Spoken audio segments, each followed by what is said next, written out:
submit a story, topic, or have any other inquiries, please email submit@skibanewsnation.com. Also, you can email Jeremiah Skiba personally at jeremiah@skibanewsnation.com. Also, email Jake personally at jake@skibanewsnation.com.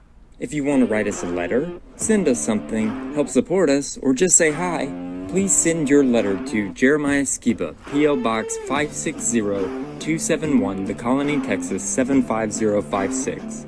If you write us a letter, I'll do my best to write you back. Hey, Skiba News Nation family, thank you for watching. Please like, share, subscribe, and click that notification bell so you never miss an episode of Skiba News Nation. If you want to help support us, please consider becoming a Patreon, where you will get exclusive content, shoutouts, and much more. And you can also support our channel by getting yourself some new Skiba News Nation merch. Thank you for coming on this journey with us as we continue to stay on the quest for truth. Huge shout out to all our Patreon supporters. Thank you so much for your support. We couldn't do this show without you. If you want to help support us, go to patreon.com/Skiba News Nation. Also, you can listen to Skiba News Nation podcast on your favorite podcast platform.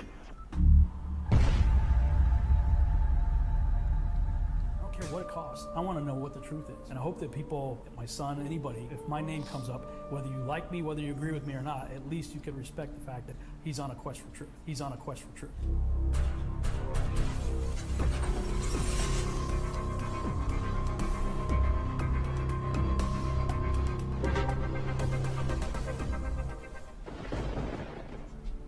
Welcome to Skiba News Nation, bringing you unfiltered views, news, interviews, discussions, and more.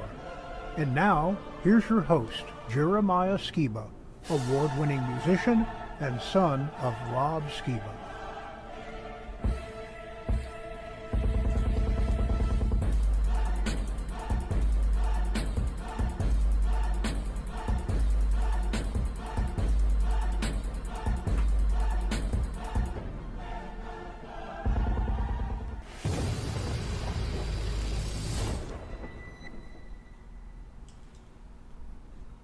Hey Skiba News Nation family, welcome to episode 51 of Skiba News Nation, your weekly source of the latest news, controversial topics, conspiracies, forgotten history, and much more. I'm your host, Jeremiah Skiba, and today we're going to be talking about the recruiter at BlackRock decides people's fate, alien caught on camera at the Las Vegas UFO crash, is the UFO invasion just a big distraction? Utah bans the Bible in schools, AI Jesus, AI fallen angels, AI Antichrist, what's next? Digital Fingerprint, an all-new Opus corner, and for history, we're going to be talking about the Unabomber Revisited, and did his Manifesto predict today? Memes and much more, so subscribe and stay tuned. And now as always, I'd like to introduce my great and insightful co-host, Mr. Jake Grant. How you doing, Jake? Doing great, Jeremiah. Good to be here. Good to have you. So, did you want to share that now about the cool thing that you're about to be doing? Oh, yeah, definitely. So, everybody get ready, because in 2 weeks' time, exactly 14 days away from when we're recording this, maybe more like 10 by the time you see this episode, the Hebrew Fest in Galena, Missouri is happening, and I will be the MC for this event, actually. But not only that, Adam and I, our group, Simply Prodigal, will be performing there, as well as Left and Right Ministries, Lorvins, Good Medicine, Faith Is, The Highway, a band from Hawaii, J.O. He's got some awesome music. Here's Adam and I's band, and several other people all performing. So we're hoping that this is going to be like the Woodstock of the Hebrews, right? This is going to be so epic. There's going to be hundreds of people out here camping for the weekend, all listening to these bands that are performing. It's located right on the James River, and it's going to be amazing. So it's in Galena, Missouri. You can find out more by looking on Google, go to HebrewFest.net, the website, but you can get Eventbrite tickets and stuff to go and participate. Or if you want to be a vendor, you can go and sign up to be a vendor here. And it's exactly here. So we got food and drinks going to be there, camping, and some epic music. You can get tickets on the website. And it's, as of recording this, 14 days away. So I'm just so excited about it. I think it's going to be epic, and it's going to be at Camp Tomahawk in Galena, Missouri on the weekend of July 7th through 9th. And people can camp out, or you can stay at a hotel nearby and come and participate. But go ahead and check out HebrewFest.net to learn more. And if you go there, I'll see you there. And, there's a possibility maybe, some other people might show up as a surprise. But I don't want to speak for them. But it's possible, there's going to be a lot of great hangouts there and some cool campfire talks and just some amazing music and fellowship. So hope to see some people there. And I think the special guest you're talking about is possibly me. We could do our song. Maybe. I don't know. We'll see. I'll ask. We'll I find can out. convince you to get up there. All right, man. Well, that looks awesome. I hope it is like the new Woodstock, because the first one was no good. There was too many people. Oh, But yeah. you can never have too Yeah, many people, I mean, guess. That would be epic if it had that number of people, but for the right reasons. We were all there not to get naked and, have sex and do drugs. We were there to, get together to praise the Most High and sing truth into the world, Yep. Well, that looks cool, man. You ready to dive right in? Yeah, let's get into it. All right, let's do it.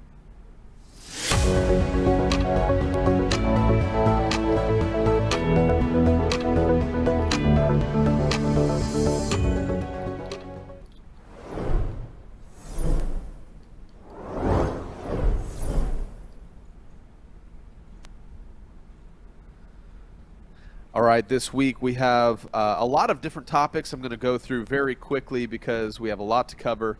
And just to put into perspective what we do here, once again, take no part in the unfruitful works of darkness, but instead expose them. And we are exposing many unfruitful works of darkness happening in the world today, as well as looking into the purpose behind some of the deceptions that are falling on mankind, because things are really ramping up. And just remember, some of these deceptions remind you to be happy. But remember who's hiding behind the mask. The World Economic Forum is one of these organizations that are really pushing all these agendas. Some quick news here. Breaking Bitcoin news. Germany's $1.4 trillion asset manager, Dutch Bank, applies for regulatory license to operate crypto custody service. Oh, so it looks like a central bank digital currency is not too far off in the near future, at least here in Germany. So keep in mind, never change the Bible to make it agree with what you believe, but change what you believe until it agrees with the Bible, because it is a foundation that's going to help us navigate through many of these things that are happening in the world today, whether it be AI, false antichrist Jesuses, or it's some kind of mark of the beast central bank digital currency, or it's the alien invasion, or if it's just plain old hedonistic secular lawlessness, and the idea that there is no God, so do as you please, do as you wilt will be the whole of the law, is the moniker for Satanism. But it's just a great reminder that we need to get in priority what is most important so that we can deal with all of these things that are thrown at us. If you focus on the hurt, you will continue to suffer. If you focus on the lesson, you will continue to grow. We have to use the situations in our lives and the problems that we're confronted with to grow into stronger individuals. And a lot of us went through a lot of growing pains the past 2 years or so with persecution over certain medical mandates and such. But we're all stronger for it now. And that makes me want to show this first video, which is how I felt back in 2020 warning people and how we corporately as conspiracy theorists feel today. Check this video out.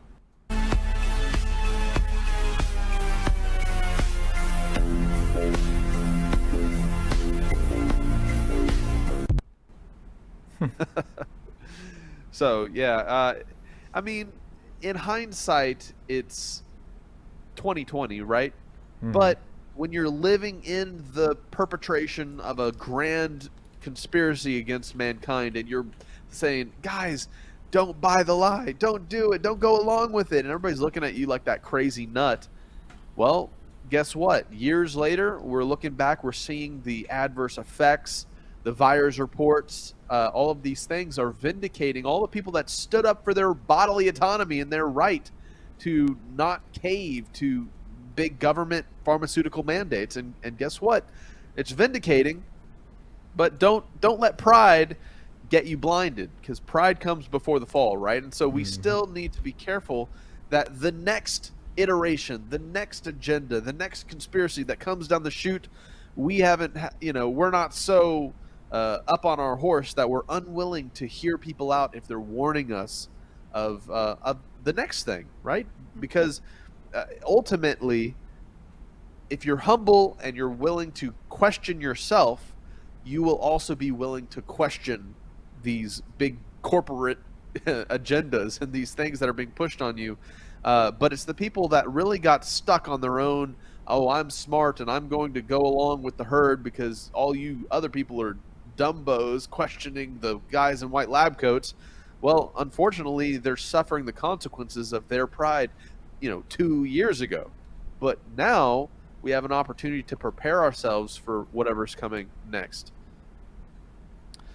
Just remember, standing up for what's right doesn't always turn out. Here's this meme says, all my role models went to prison. It's the biblical figures, right?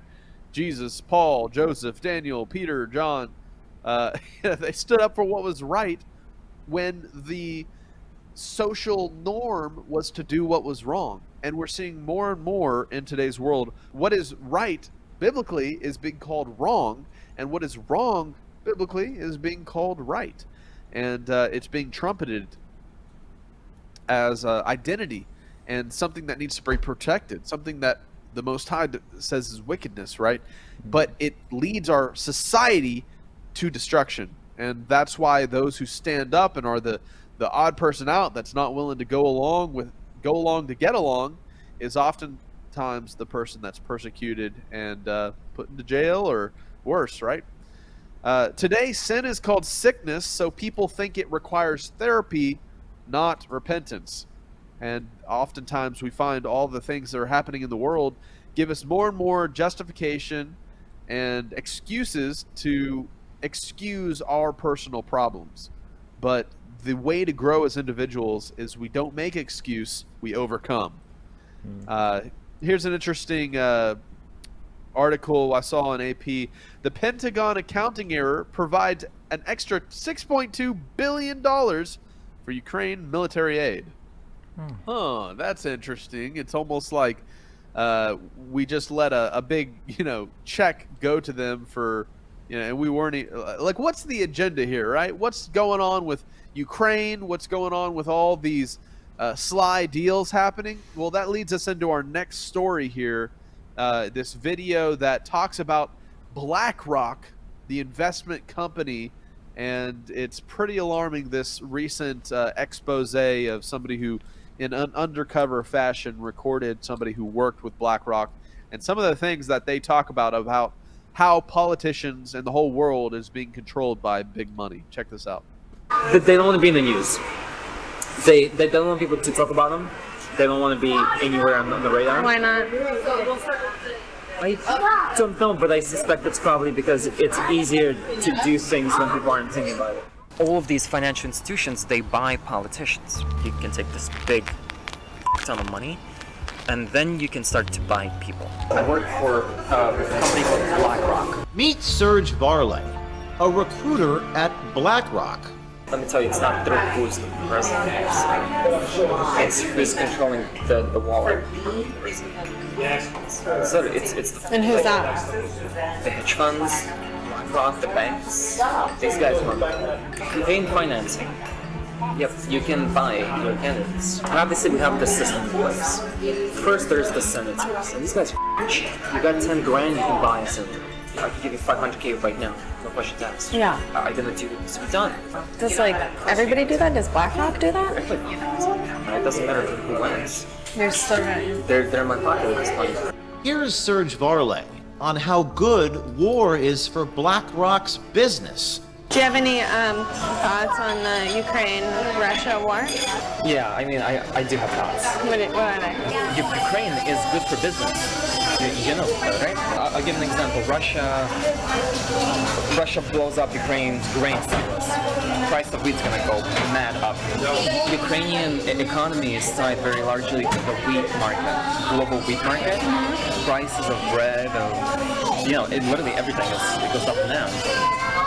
This is fantastic if you're trading. Volatility creates opportunity to make profit. War is real good for business. It's exciting when goes wrong, right? BlackRock manages 20 trillion. It's incomprehensible numbers. BlackRock Serge Varley says all of this is above a normal person's understanding. You're like an undercover reporter. I don't know. No people don't give a shit. This is beyond them. The whole thing of like domination from a concept is it's so interesting.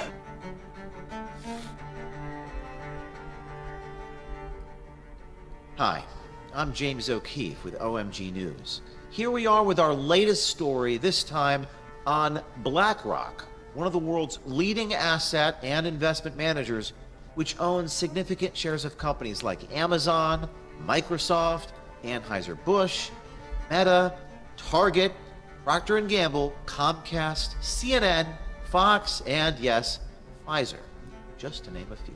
At OMG, we do not shy away from exposing powerful companies, and we're not afraid of powerful people. So we decided to take a look for ourselves at the influence BlackRock has on our politics and the influence they have on our culture.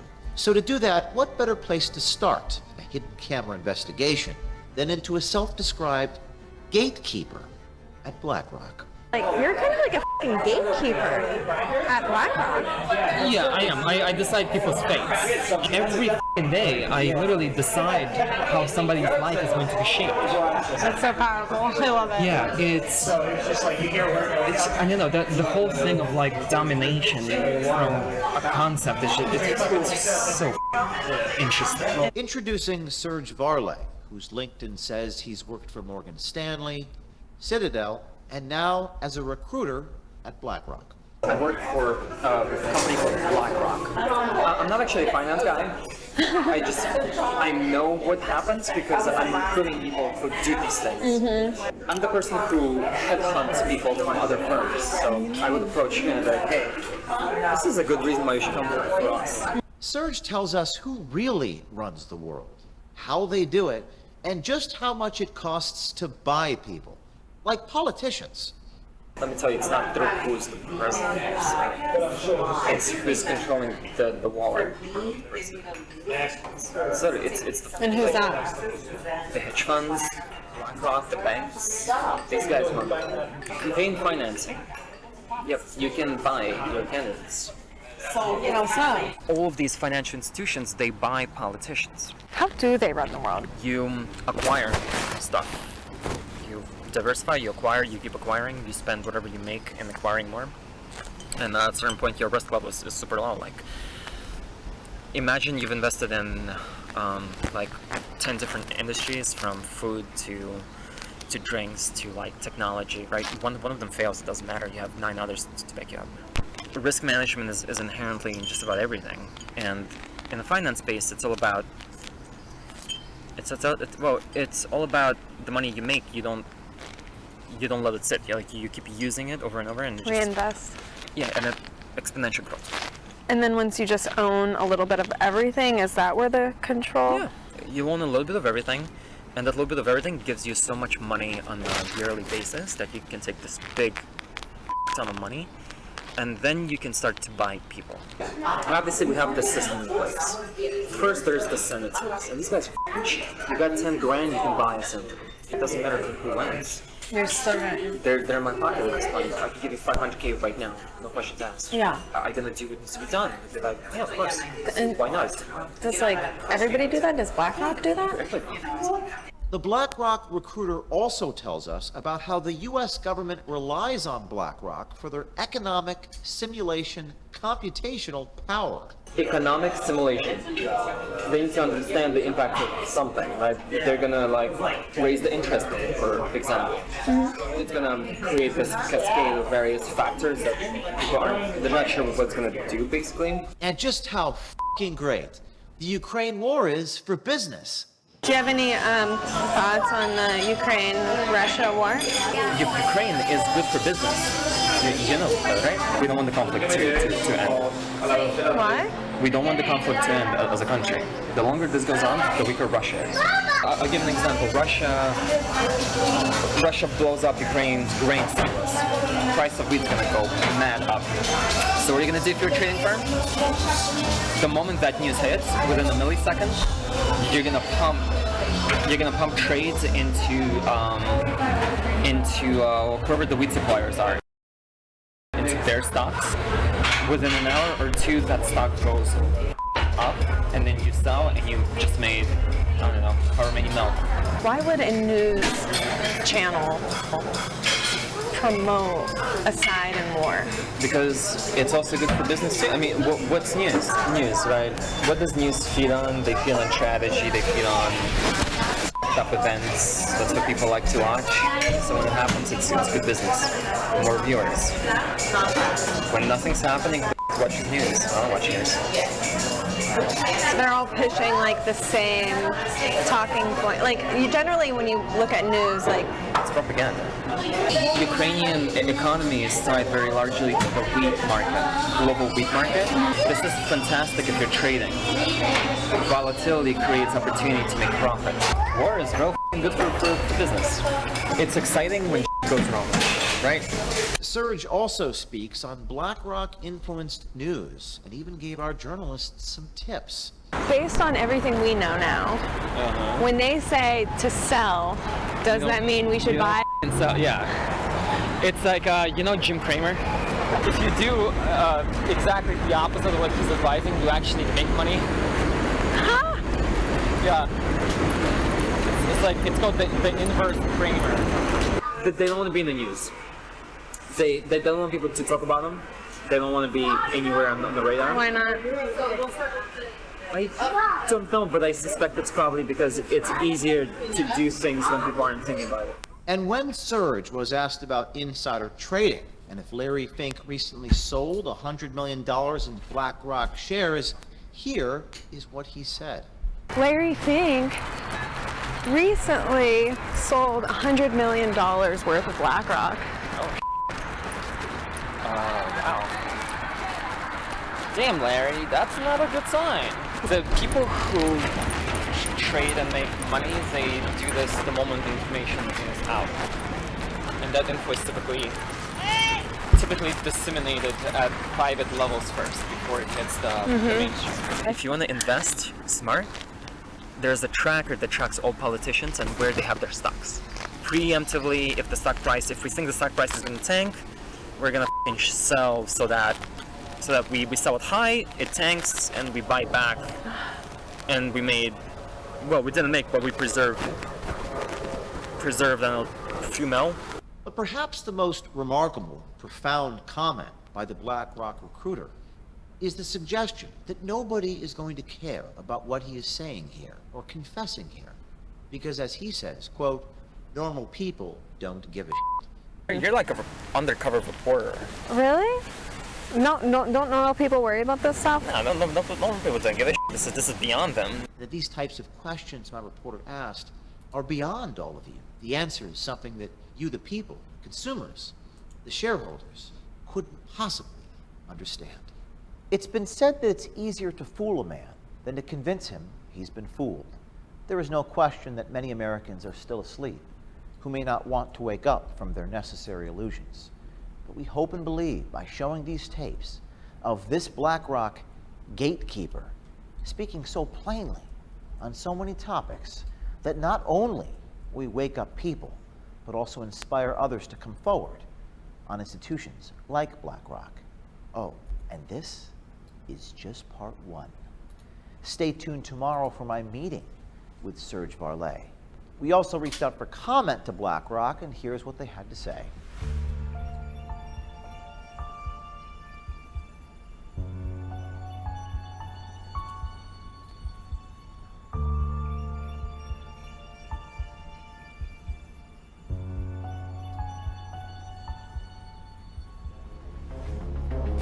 Ooh, so in light of what we've shared in previous episodes, how the apocalypse actually means the unveiling of reality, of truth. What are your thoughts on that video, Jeremiah?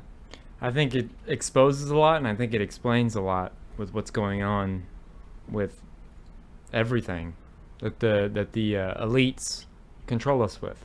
Yeah, I mean, it's just so telling how he described the conversation he had with the lady as, for example, he said that this is not something the everyday person even thinks about. Yep. This is not something anybody in your everyday interaction would even want to talk about. So he was already suspicious, like, you're an undercover reporter or something. You're so on point with the questions you're asking. He should have called her bluff, but of course, it looked like she was whining and dining him, if you know what I mean, trying to get him to spill the beans. But man, it's so interesting. Some of the things, like in this tweet here from James O'Keefe, who is the guy talking, it's not who the president is, it's who's controlling the wallet of the president. You got $10,000, you can buy a senator.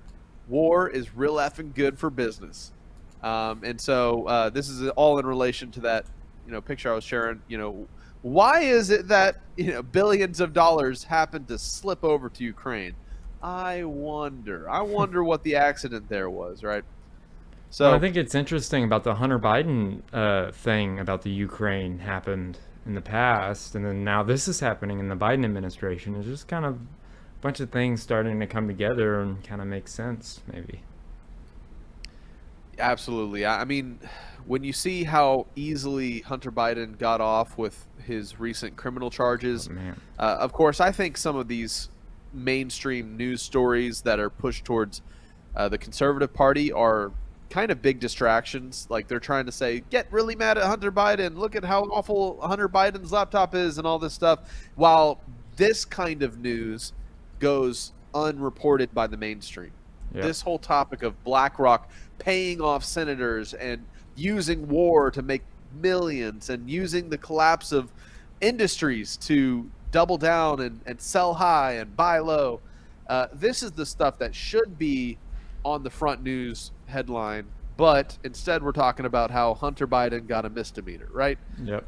Not that we should just turn a blind eye to the fact that there's corruption in our government and in the first family, right? They have their corrupt dealings in Ukraine, and that's probably one of the reasons we have such an investment currently in the war in Ukraine, is there's a lot of dirty secrets being hidden in that country. But with that said, I mean, I wanted to share this. It is my duty as a parent to research and question everything for the sake of my children, not blindly trust. Doctors are not the authority. Teachers are not the authority. The government is not the authority. I am. And whenever we give our children to the modern schooling system and to TikTok and all of these woke media streams that are telling them what to believe, whether it's regarding Ukraine, whether it's regarding gender identity, whether it's regarding all of these topics, we have to recognize that the people in our life are our responsibility to share the information that we come to realize as truth. And whenever we kind of defer to other sources to convince and indoctrinate our children, no wonder each generation is getting progressively worse and farther from the truth in a lot of ways, because they're being fed these lies that are funded by things like BlackRock that go through the media that we ingest in their subsidiaries like Disney or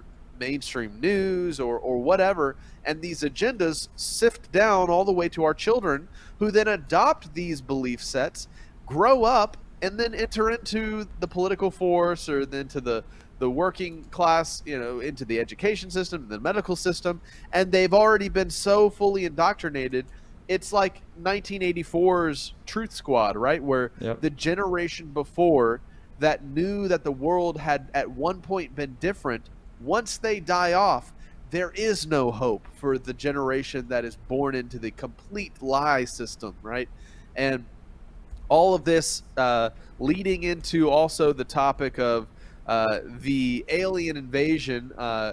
Part of me wonders, with the news that we're seeing with all the alien UFO sightings and stuff, is it also a distraction? I found this really funny. This is the slowest alien invasion ever, considering how much disclosure is happening, but the fact that we've not seen the aliens show up on the White House's front lawn yet.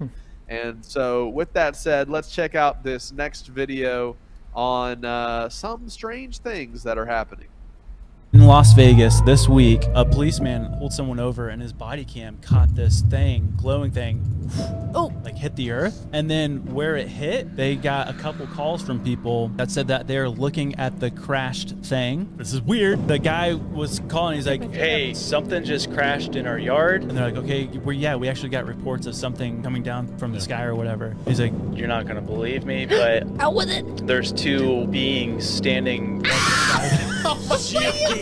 they look weird. And she's like, can you describe them? And he's like, again, they look like they're 8 to 10 feet tall.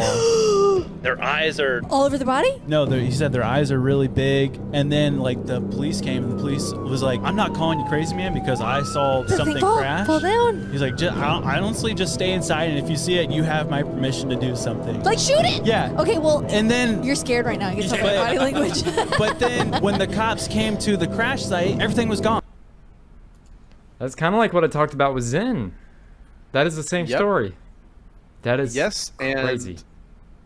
While this happened in Las Vegas and it was hush-hush by the police department, I found somebody with footage from the people who actually saw these beings, and they did a in-depth analysis of the footage, and I could almost see something, man. So check out this next video of this event, and let me know if you think you see these alien intruders. I hope everybody's doing well and having a great day. In this video, we're going to analyze some video footage from the close encounter that a family is claiming to have had involving 100% non-human creatures in their backyard following a sighting above Las Vegas of what looked like a bright green fireball. A typical meteor is what it looked like, soaring through the sky above Las Vegas, moving at around 40,000 miles per hour.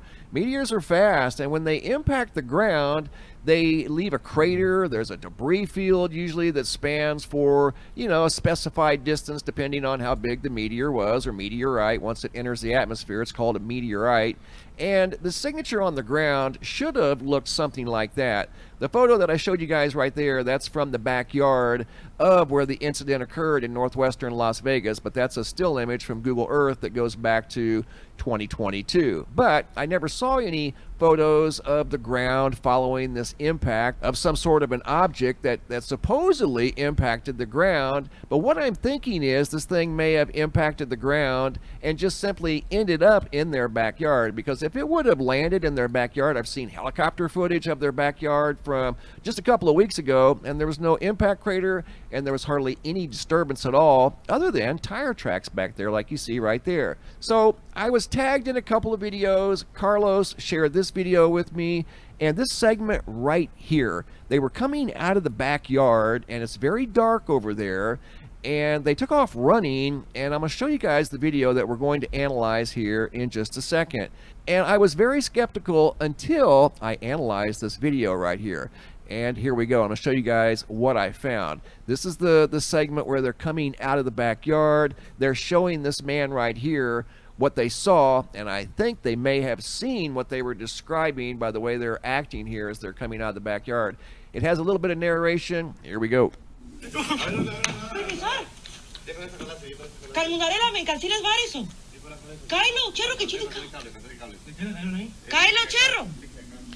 Okay, this segment right here is the one we're going to work on. And I did a lot of work on this here in the last couple of hours.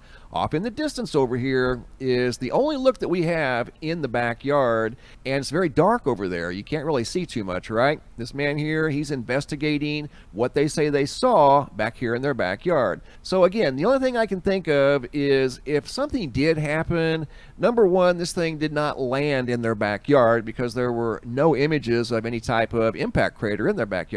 Maybe it impacted somewhere else and just somehow or another ended up in their backyard. But what I did, I slowed this down as slow as I could go. I zoomed in on this darkness over here. I lightened it up. And sure enough, you're going to be able to see something over there in the darkness. And notice both of these gentlemen here, they're looking in the same direction. Their heads are pointed in the same direction. They're both focused on something over there in the darkness. And you could tell they were very excited when they came running out of the backyard. So now we're going to go in close. I do some enhancement work and I make this area over here that's very dark, I make it bright. And I use multiple techniques as you're going to see something start to appear over here that looks like a, for lack of a better description, a large stick man. See something over there moving around.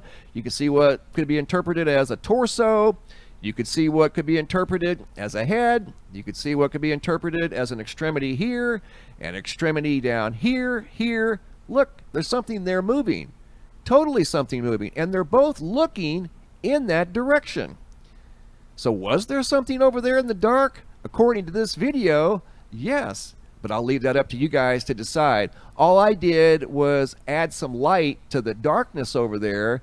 And this is in the backyard of where they claim to have seen 100% non-human creatures in their backyard that were somewhere between the neighborhood of 8 and 10 feet tall. And I know that's hard to wrap your mind around. It's hard for me to wrap my mind around it. But this is the original video, and all I've done to it is lighten it up and use some techniques that kind of pull forward things that we may not be able to see in the dark, right? Kind of remove layers of darkness, and there you go. There is something there. Exactly what it is, guys, I don't know, but I will say this. I'm not as skeptical as I was before I started working on this segment right here.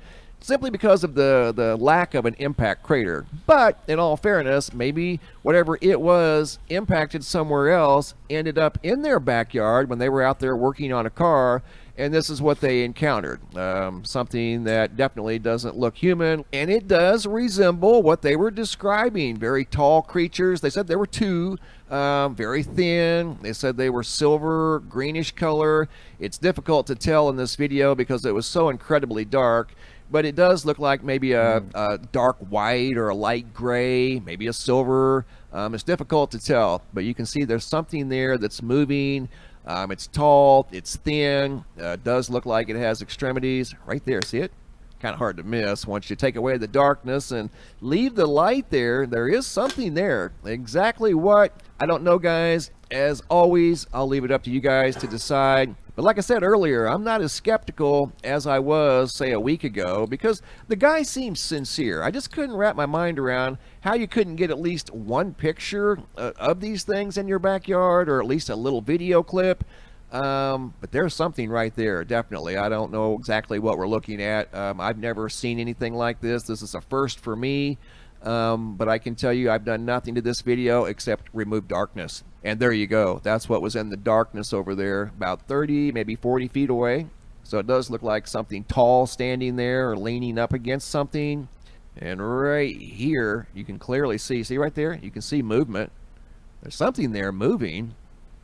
So again, I'll leave it up to you guys to decide, but there was something over there in the darkness of this video as they were coming out of the backyard of the house in Las Vegas, northwestern Las Vegas, where they claim to have seen two creatures that were 100% not human in their backyard, following a bright green fireball that was spotted above Las Vegas on the night of May 1st. Just after midnight, a bright green fireball was spotted above Las Vegas by a lot of people. Supposedly landed somewhere in Las Vegas. I don't think it landed necessarily in their backyard directly, or there would have been an impact crater. And right there I stopped it because you can kind of get the full view of whatever was standing over there in the darkness. in the backyard of that house in northwestern Las Vegas. Wow, what do you think about that, Jeremiah? Do you think we're looking at an alien figure there, or some kind of demon, or what are your thoughts on that video?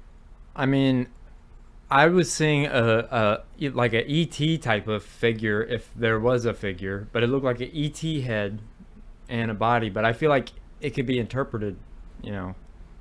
I don't know. Looked like Deuce and Mickey Mouse to me. Deuce was the mascot. I was. Yeah, wouldn't it throw us for a trip if all the Disney characters climbed out of the spaceship when it landed on that front lawn of the White House? Right? They're like, "Hello, we're here to conquer you." Yeah. Take me to your leader. Take me to your leader. Oh, and then man. they shake hands with Joe Biden, and they're like, "What? What did you say?" You said true international effort to pressure. What? I mean, man, it's just so crazy how close we are to full alien disclosure with all the whistleblowers, all the documentation, all the footage from the Air Force. And just like your dad used to talk about, I really do think that this is a setup for a grand deception. I think the alien agenda is just going to be one of those deceptions on top of all these other deceptions that we're already being faced with. I tend to lean more towards the fact that these are not extraterrestrial, these are terrestrial entities, whether they're fallen angels or demonic spirits that are manifesting, or some kind of abominable creatures that have been messed up, that have been created in a laboratory and they're just showing up in person now. I don't believe that these are from some planet, some millions of trillions of light years away. I think they're from this realm, and your dad would talk about that often in a lot of his coming alien deceptions exposés. But with that said, let's look into this article right here. It says here that multiple witness reports seeing a fighter jets engaging with UFO in Michigan. So we have fighter jets engaging with a UFO in Michigan. Very interesting. This just came out June 15th. And the witness went on to marvel at the fast-moving object was capable of overtaking and outmaneuvering the fighter jets with extreme ease. Very interesting. Here's another article.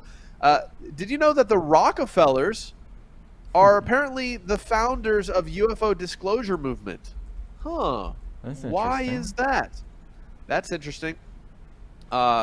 This article was posted in 2022, but it makes me wonder what it is going on behind the scenes with alien disclosure. So why are the Rockefellers and the Jesuits guiding the UFO disclosure movement? And this is especially important as we see this ramping up in today's world. The truth embargo, which I casually refer to, was a massive program in which billions of dollars were spent not only to keep the research secret, to keep the finances secret, and to keep the media under control, and the philanthropists out of the picture, and the universities pretty much out of the picture. And so here's the document posted by Antonio Hunes, September 3rd, 2010. It says, throughout the 1990s, billionaire philanthropist Lawrence S. Rockefeller, who was died in 2004, sponsored and funded a number of UFO-related projects. This has come to be known as the Rockefeller UFO Initiative, since in some cases they went beyond funding and it included an actual lobbying effort to the Clinton White House, undertaken by Rockefeller himself and his lawyer Henry Diamond in the early and mid-1990s. This writer became actively involved in one of these Rockefeller projects, which resulted in a book-length report titled Unidentified Flying Objects Briefing Document. So, very interesting. Worth looking into a little bit more, guys, but for the sake of time, we'll keep moving on. Why is it that the government has not fully come out and just said, hey, guys, there are aliens here, we've had their spaceships? Well, here's a Babylon B explanation. Extraterrestrials don't exist, says Pentagon spokesman from behind an alien facehugger. Oh man! You know what's crazy about the seems Babylon like- Bee? They've been predicting things right the last couple of years. Have you noticed that?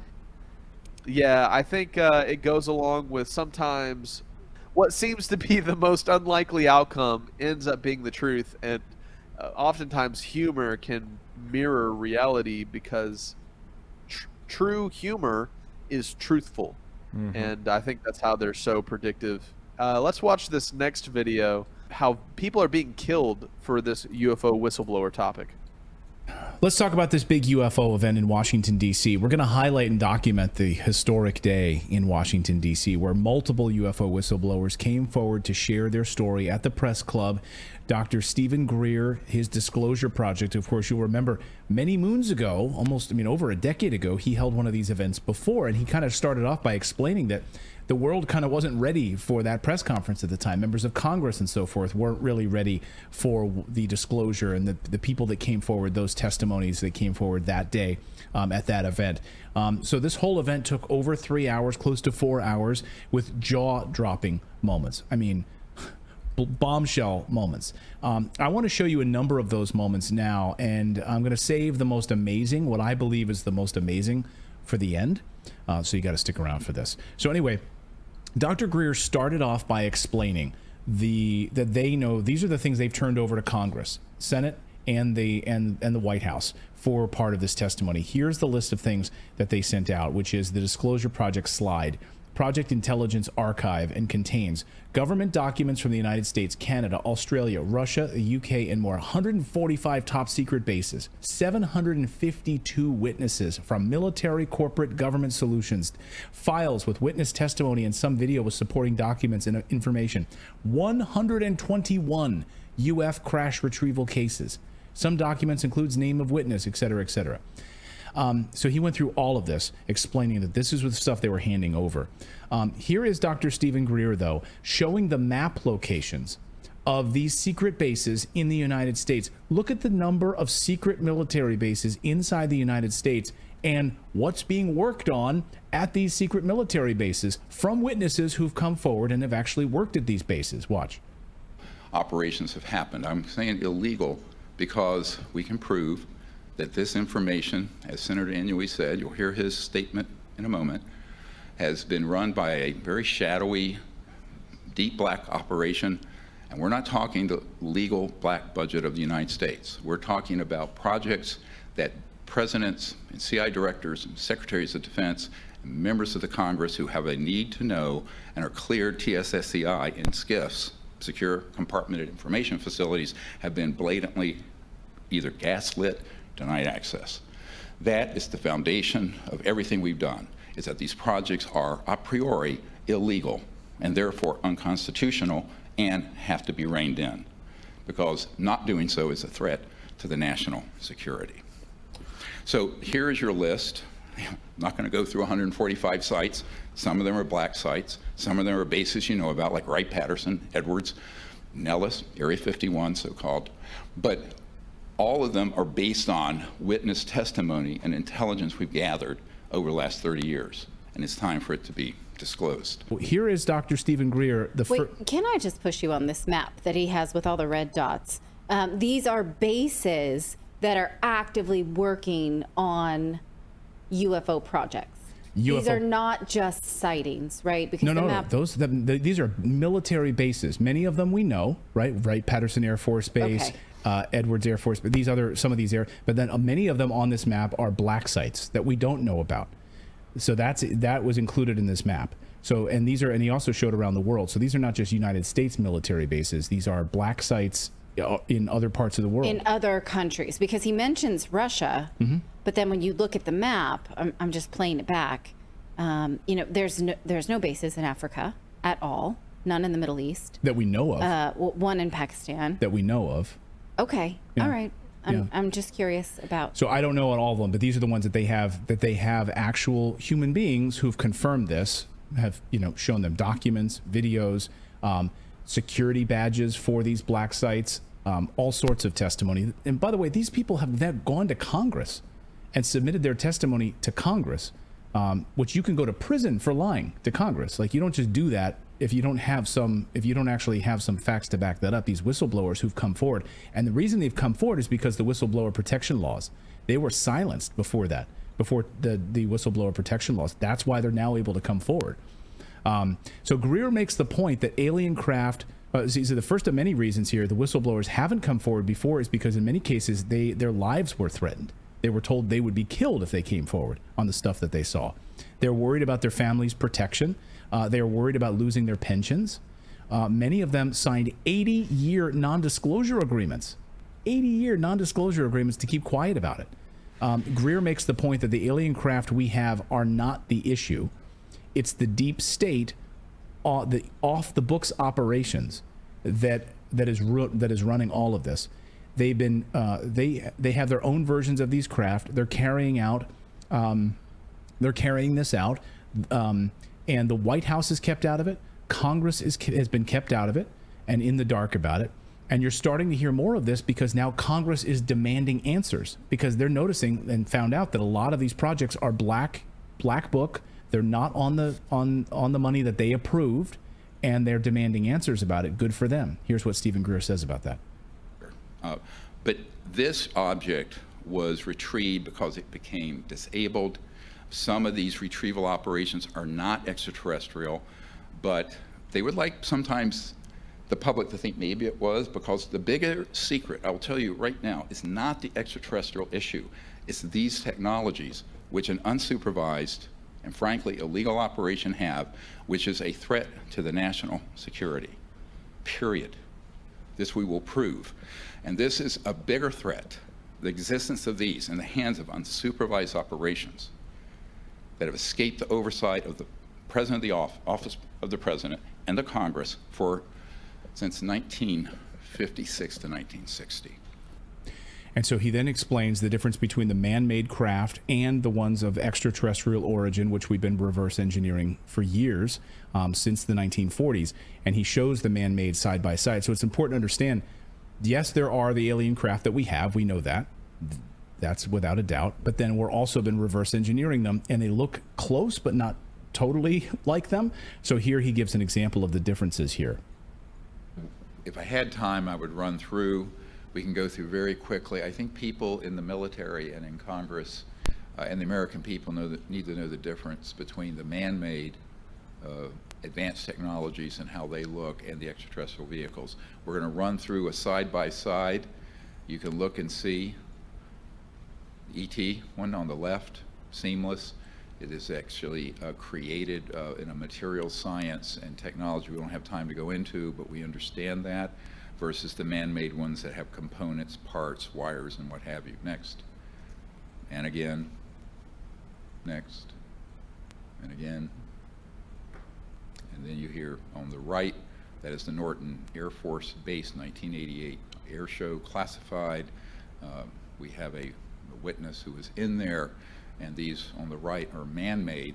They were late Mercury era, 59 through early 60s in their construction, because we had mastered gravity control in October 1954. So he goes on from there. Now, one of the most explosive whistleblowers is a member of the military, United States Marine. They're decorated United States Marine. U.S. Marine assigned to the Philippines. A platoon of 6 men discovered a UFO. They came across it after the tsunami and subsequent earthquake and then subsequent tsunami in the Philippines and Indonesia. It was being used in some kind of human trafficking operation. And this is where this story is gets crazy. This craft was likely a man-made, reverse-engineered craft, off-the-books craft. And this is a stunning story. Even the Daily Mail confirmed this story. Yesterday, exclusive, Marine vet breaks 14-year silence to make astonishing claim that his 6-man unit saw a hovering octagonal UFO being loaded with weapons by unmarked U.S. forces who threatened them at gunpoint while serving in Indonesia in 2009. So the Marine is Michael Herrera, and he came forward yesterday for the first time and told us this story. Listen. Thank you all for being here. What I'm about to tell you hasn't been something that I've disclosed until recently in the help of Dr. Greer, among other people, so I appreciate your help with this. In 2009, my unit, which was most decorated infantry battalion in the entire Marine Corps, which was 2nd Battalion, 5th Marines, was called in to do humanitarian assistance operations out in the Philippines, which was Operation Quetzana.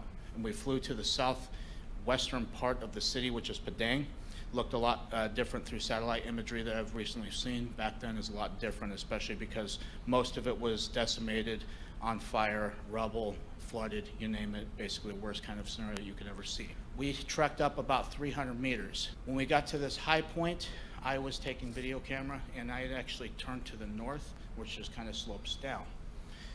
And right there was something that stuck out like a sore thumb, especially with jungle terrain, things like that, vegetation, very green stuff, was something that stuck out so well. It's always going to be basically imprisoned in my mind for the rest of my life, and it has been for 14 years, was something that was rotating, and it was transitioning between colors like a light matte gray as well as a dark matte black. You can see that the craft here actually had was roughly about 300 feet. And the reason why I know this is because you could fit 3 of the helicopters that we flew in on underneath this craft. And it had an audible hum to it, kind of like a guitar amp if you were to unplug that, or like a transformer. It's very audible. If I was to hear that sound again, I could tell you, okay, it's probably this thing or something similar to that. It's very distinct. And the way that it was floating, which was about 10 or 15, 20 feet off the ground, it was kind of a very eerie thing to see because I've never seen anything like that in my life. When we got up to that point, we were then intercepted by a team of soldiers or rogue military force, if you will. The most concerning thing about this is they all had American dialects. They had American gear. They had OTVs, black. They had black camouflage. They had very similar setups to what we had, but more high speed, something what you would see special operation groups these days have. They had no insignias on. They had no ranks. They had nothing that would signify who they were. They had black ball caps. They had M4A4s that were equipped with ACOGs, which was a step up from what we were currently issued, as well as PEC-16 IR illumination devices that you use for night vision and night patrols, things like that. So we were engaged. We had 8 of them put the drop on us. You could audibly hear them blow the safety selectors off. They basically started screaming at us, telling us what we were doing. We were not allowed to be there. Who were we with? What were we doing there? Threatened that they could kill us right then and there. We could get lost in the jungle. They could throw us out of a helicopter if they needed to. People are literally scared for their lives coming out with this information about UFOs and sharing what the military is doing in these black budget projects. And it's pretty crazy. To wrap up all of some of what we've covered, here's this funny video that in just 60 seconds can educate people more on the news than what the mainstream media is doing in hour-long segments. Did you hear the news? You talking about how the I-95 collapsed outside of Philadelphia today? At what point are we going to admit we're under attack? Also, not what I'm referring to! Perhaps you're referring to the tens of thousands of dead fish which have washed ashore along the Gulf Coast of Texas.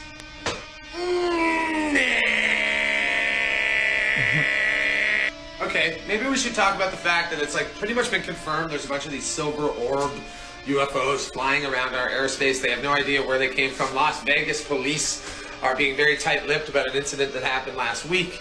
They're being debriefed not to say anything about it. Should we talk about that, or Mystery Cloud throws Istanbul into darkness? Or perhaps you're referring to South Jersey, where it's raining a foamy substance after a wildfire. Nah, bro. Conor McGregor knocked out the Miami Heat mascot. I guess there's no need for a punchline. What a Oh, man. He does a great Adam Sandler impression.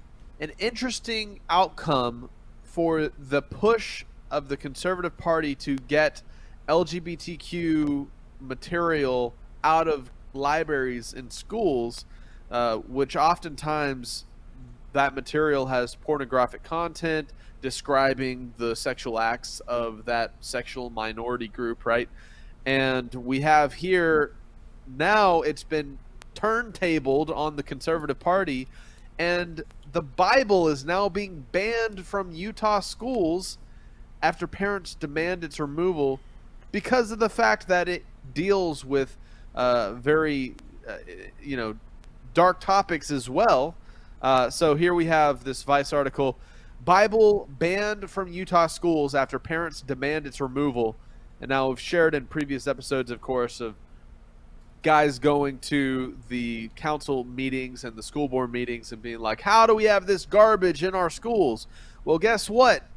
The freedom of speech that allows us to have the Bible and allows them to say whatever garbage they want in their own books is now because there's all these rules banning books that deal with these mature topics. Now it's been turned against the Bible, which it kind of makes me wonder, is this what they wanted all along? So it says, parents wrote that the Bible has incest, onanism, bestiality, prostitution, genital mutilation, all this other stuff, and Utah School District banned the Bible from its elementary and middle school libraries for containing vulgarity or violence after a parent used the state's ban on pornographic and indecent content against Christianity's fanfic. Well, is that, according to Vice, of course. I don't believe it's fan fiction. And so this law, which was banning indecent content, which restricted access to many titles that contain age-appropriate themes addressing genders, sexuality, and race, and young adult fiction authors, including these names, were among those restricted from school libraries. In March, a parent in Utah wrote to the Davis School District demanding that the Bible should be taken off the shelves based on the new law. So it's the bullwhip effect, right? Yep. When you have people stand up speaking out against the LGBTQ agenda, they use the laws that you put in place to ban their books to ban the Bible, right? And so that's why it's just so crazy, the state of the world we're in right now. And now, like we see in Utah, it's kind of it didn't turn out how the conservatives were hoping it would by going backfired and making laws. It backfired greatly. So here's a video on this topic.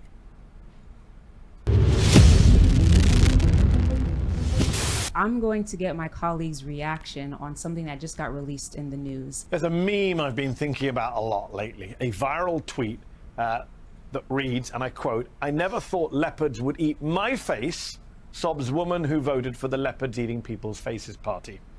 It's an adage that has been proven relevant, time and again, when the American right is forced to reckon with the consequences of its own actions. Most recently in Utah, where Republicans passed a law targeting books in school libraries that contain, quote, pornographic or indecent content. And would you know it, that very law has now been used to restrict access to, wait for it, the Bible. With the holy book in one hand and signs in the other, frustrated parents calling out the recent decision by Davis School District that voted to remove the King James Version of the Bible from elementary and middle school libraries. Period. Thank you very much. The move coming after a complaint was filed with the district in December, when the district received an anonymous grievance that said the school district was ignoring, quote, one of the most sex-ridden books around, the Bible, adding that this edition of the Bible, quote, has no serious values for minors because it's pornographic by our new definition. Get this porn out of our schools. But yet there's porn in the schools. Yeah. Literally. There's people that are in Utah. Yeah. That's really sad. I mean, they're protesting that. I'm sure. That's like crazy. Yeah. If you keep up with what's going on in schools, like there's parents that are reading these books that are for elementary school, and they're like, stop talking. Sorry. Oh, does it make you uncomfortable? Like, this is in the school for kids. Sir, I'm sorry. Was it something I said? Was it something I said? If you don't want to hear it in a school board meeting, why should children be able to check it out of the school system? Not surprised though. Not really. Yeah. If you think about it, it's like it's kind of a natural consequence between separation of church and state, right? So if you're going to draw those lines and say, everybody has the right to worship to the dictates of their own conscience and all that, I guess I'm less upset because maybe I homeschool And so as part of our curriculum, and as long as my kids are getting it at home, it's like, yeah, I feel bad for the kids that are in public school that they don't have access to that. But really, it's the parents' primary responsibility to educate. But what's surprising is the reason why. Yeah. The Bible is pornographic? I mean, the most I This is hear is like, surprising. let her breasts satisfy you or something. That's far from pornographic compared to what's out there. The Bible, I would say, is pretty discreet when it comes to sexual relations. Right. It says Adam knew his wife, and it Right. doesn't go into detail. Pornographic. The only thing that I would say an argument can be placed on is the book of Songs of Solomon. The definition of pornographic means showing or describing naked people or sex in a very open and direct way in order to cause sexual excitement. Yeah. But there can be an ongoing debate as to whether that is applicable to what is being discussed in the Bible or not. You know, I guess if I kind of look at this objectively, when my children were really little and we would read to them out of the Bible, there were certain things I did not read to them. Not because I disagree with the information, but more or less that my children wouldn't understand that. Right. And this is a collection of books. I think the Bible is literally a example of humanity all throughout different cultures, different lifestyles, different everything. This is what happens when humans do this and that. And it's like giving us advice, and it's always not going to be just fluffy, positive. You know, it's going to say, hey, look, if you have multiple wives, this is what happens to a lot of the kids' relationships with their parents, you know, and it gives you advice like that. So I think as a parent, you need to be, you know, cautious. I don't believe that the entire Bible should be read to a 3-year-old at certain points, but, you know, that is interesting that they're willing to just take it out completely. Yeah, just the whole thing. I've never been aroused by the Bible, just to let people know that. I would agree with that. I guess I'd be interested in what their new definition is. And, Yeah, that and it's was like, it. By our new who definition? decides that, and then how does Yeah. it get communicated to everybody? It's like, And I'm kind of really, I guess, questioning advice. Really sit and think about this more. Why is there not a discussion on broadcast TV? I mean, you clearly have people engaging in sexual activity on broadcast TV. Yeah. Why aren't you, you know, advocating to take that down? I mean, if you're going to have this kind of stance with words in a book that don't even show pictures, Exactly. why are you going No to picture. allow to the public pictures and scenes of clearly not that? I mean, Game of Thrones, there was rape in that TV show. Rape. And I guarantee you kids were watching that. And But that's they like didn't show HBO stuff. or Cinemax Showed or a something. full-on rape. Yes. Well, I Like know that, naked stuff, like nude. How can our society be okay with that on any level? I don't care if you're pretending for a play or what. It's like that is not something we should be displaying as art. well, even on like mainstream, it used to be like airwaves, like Fox would show stuff, you know, people in bed doing things. And so is this only in Utah though? It's interesting too, because even Fox News has been called out by other news outlets for being too graphic in their showing of things, almost like they're trying to draw attention to human sexuality. Fox News. Yeah. Wow. More ratings. Proportionally, like they'll have, for example, they would have like more images of women in inappropriate clothing or, you know, stuff like that versus other networks. And it's just kind of like people calling them out. I'd like to direct the conversation for you to answer specifically as fathers. Now, for some of you, you homeschooled your children, which is fantastic. That's not necessarily practical for the Right. broader population. Right. So what would be your counsel, or even if you put yourself in the situation where you have to send your kids to school, public school at that, because there's situations of private school versus public school. But let's keep it public since this is the context of this video. What do you do, especially as Christian fathers? How do you react to it? Is there something we should do, or is this just prophetic and you kind of just go with it? What is some counsel you could share? I think it's always a good option to sort of beat the world to the punch, to talk to your kids about these topics. I mean, sexuality is such a major part of humanity, and they're going to cross that bridge at some point in time. So to try to give them the proper context of why we have this thing called sexuality, why did God give us this to share between a man and a woman in a married setting, and what is that supposed to do for your relationship? To kind of write that in a correct light, then when they get the wrong picture, because if you send your kids to public school, I'm sorry, it's not if they're going to get exposed to it, it's when they're going to get exposed to it. They have in their curriculum dedicated sex talks with kindergartners. And so I would say it always starts back at the home. Have some healthy discussions, and you know, obviously you can be as censoring as you need to be based on their age, but I would probably say by 10 years old, you probably should have had a conversation. But really, the debate is about the Bible being banned in your public school, right? That's really the conversation. So I think, yeah, telling your kids about this is prophetic. Look how the attack on God, that it's being, especially because of what it's being banned for. If it was just like a blanket thing, like we don't have religion in the school, then you have to get rid of Harry Potter because that's Wicca. You have to get rid of anything Quran or anything related to religion at all. But because of the way it's being removed, I think that's a great opportunity to talk to your kids about prophecy. And look, they're trying to hide the truth from young people. So anyways, an interesting breakdown there from Little Light Studios, and it is interesting how it's kind of backfired. The boycotting of certain materials has now been used to boycott the Bible as well. So with that said, here's a interesting video that has to do with our next topic, the topic of AI. Here's a quick video from a show I'm starting to enjoy called Sunday Cool, and they cover a variety of topics, but check out this.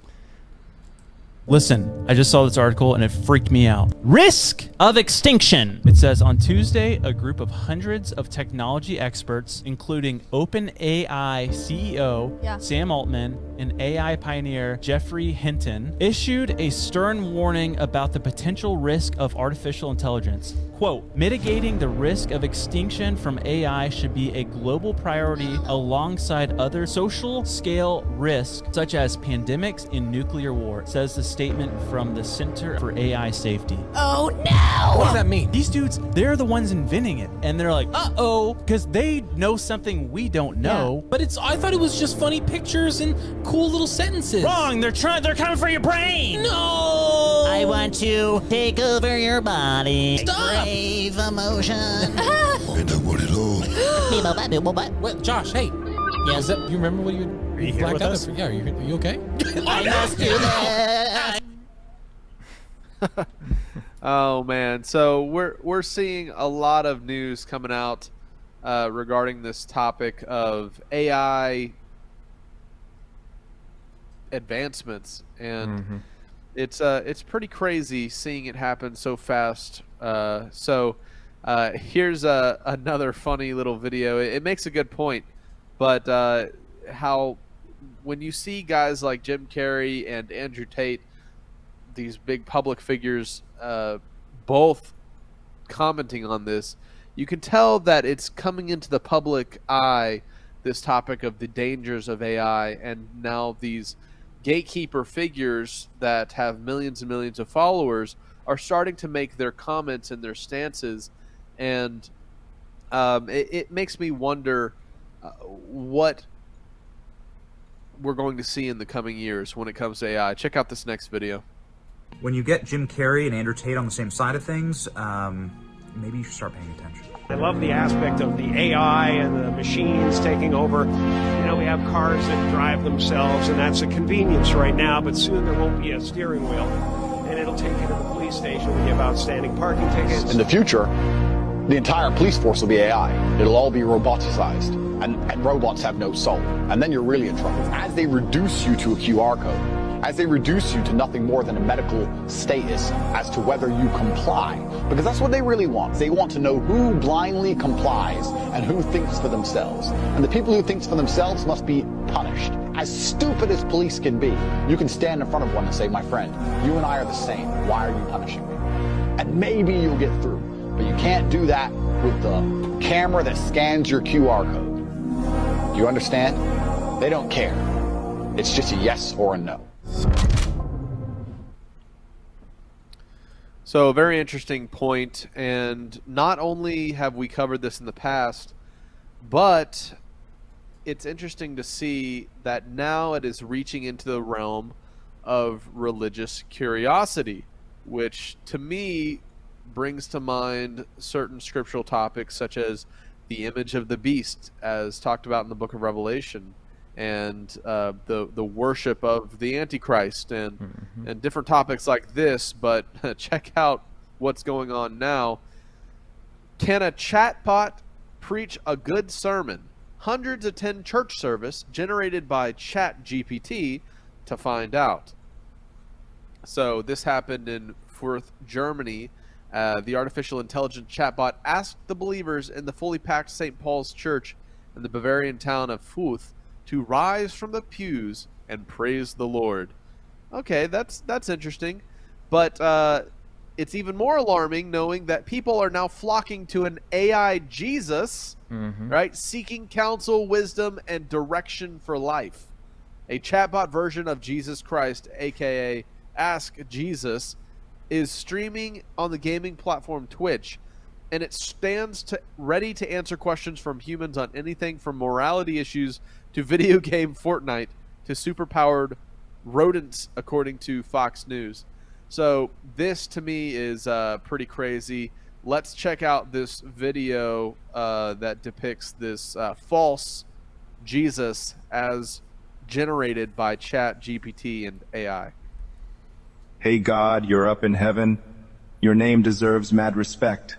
Bring your kingdom, let your will happen, on earth as it does up there. Give us our daily dose of bread, and forgive us for slipping up, as we also forgive those who slip around us. Keep us from losing our way, and protect us from the negative vibes. For the kingdom, the power, and the glory are yours, now and forever. Amen. Wow, how Creepy. weird, man. Like, I called that though. I said the Antichrist was going to come back in some form with AI when it first started happening. yeah, I mean, I think we're seeing the very early stages of what could be a very slippery slope. I mean, right now we have AI operating in what's known as the uncanny valley, and you could tell like that's a creepy generated thing. And I wanted to talk about the uncanny valley, and it was actually talked about on that Sunday Cool show that I was mentioning, or that we showed earlier. And it's really interesting, their theory on why the uncanny valley is something that is innate in mankind, and it ties actually to some of your dad's research. Let's check out this next video on the uncanny valley. You know what the uncanny valley is? No. Is this spooky? Yep. So basically, it's like when you look at something, so like the AI stuff, you look at it and there's an unnerving reaction that you have where you're just like, that's weird. Actually, just saw something like that today. It was an AI pizza commercial, and it scared me. It was familiar, but yet it was terrifying, and I've never seen it before. It was weird. I think it was Shrek originally. They did like a mock-up of like Princess Fiona. Everyone was terrified of it because it was like way too lifelike, but not. Kind of like the Polar Express type of stuff. But the strange thing, it happens with every human. It's a fear. You're not human, but you kind of look human. How is it that every human has that in our brains? Like, what has happened previously where we interacted with something that was human-like, but also not human? I think it's that animal instinct that's in us. I think it goes back to biblical times. Like, what do you mean? Like fallen angels and like the sons of man, it says, basically angels sleeping with the daughters of men, creating this being, not human, but also human. Interesting. So could we be seeing fallen angel technology with this AI that is bringing back the depiction of what fallen angels triggered in our subconsciousness in the modern age? And that's why the uncanny valley is so creepy, because these generated images are similar to how the fallen angels generated their image when they came down to take wives and create the Nephilim, right? Yep. Pretty crazy to think about. Further on this topic, it's just this German church holding this artificially intelligence generated sermon that had no soul, apparently, according to Breitbart, is pretty crazy. And And it really makes you wonder what's coming in the future. Is it going to be AI religions?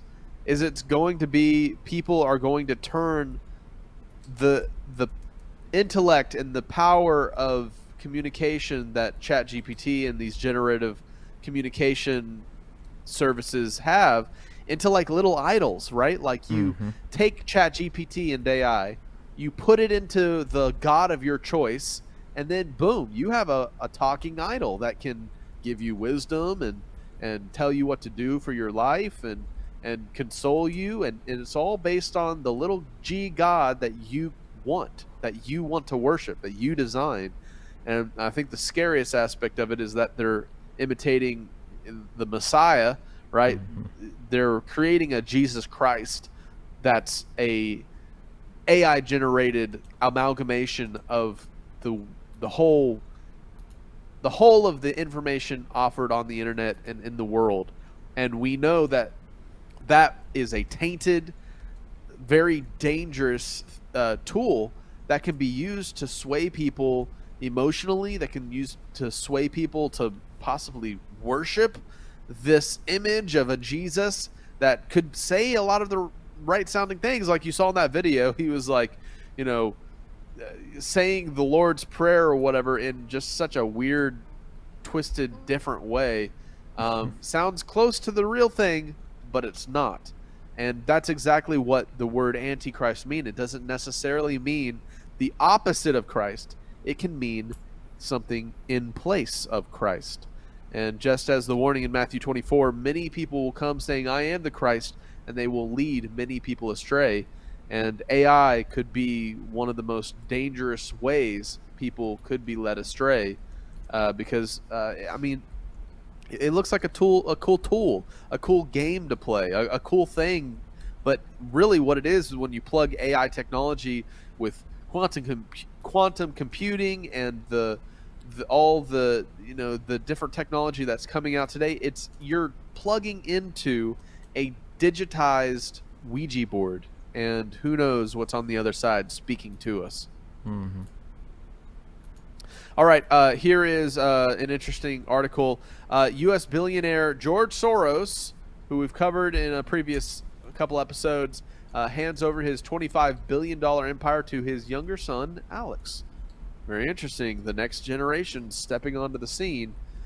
Here's an article about hyperdimensional computing reimagines artificial intelligence. By imbuing enormous vectors with semantic meaning, scientists can get machines to reason more abstractly and efficiently than before. And this is kind of what I'm getting at with you're plugging into a digitized version of a Ouija board. And when you think of how quantum computing operates and how AI has all of this information that it can then spit back out to you, what is directing what it's spitting out to you?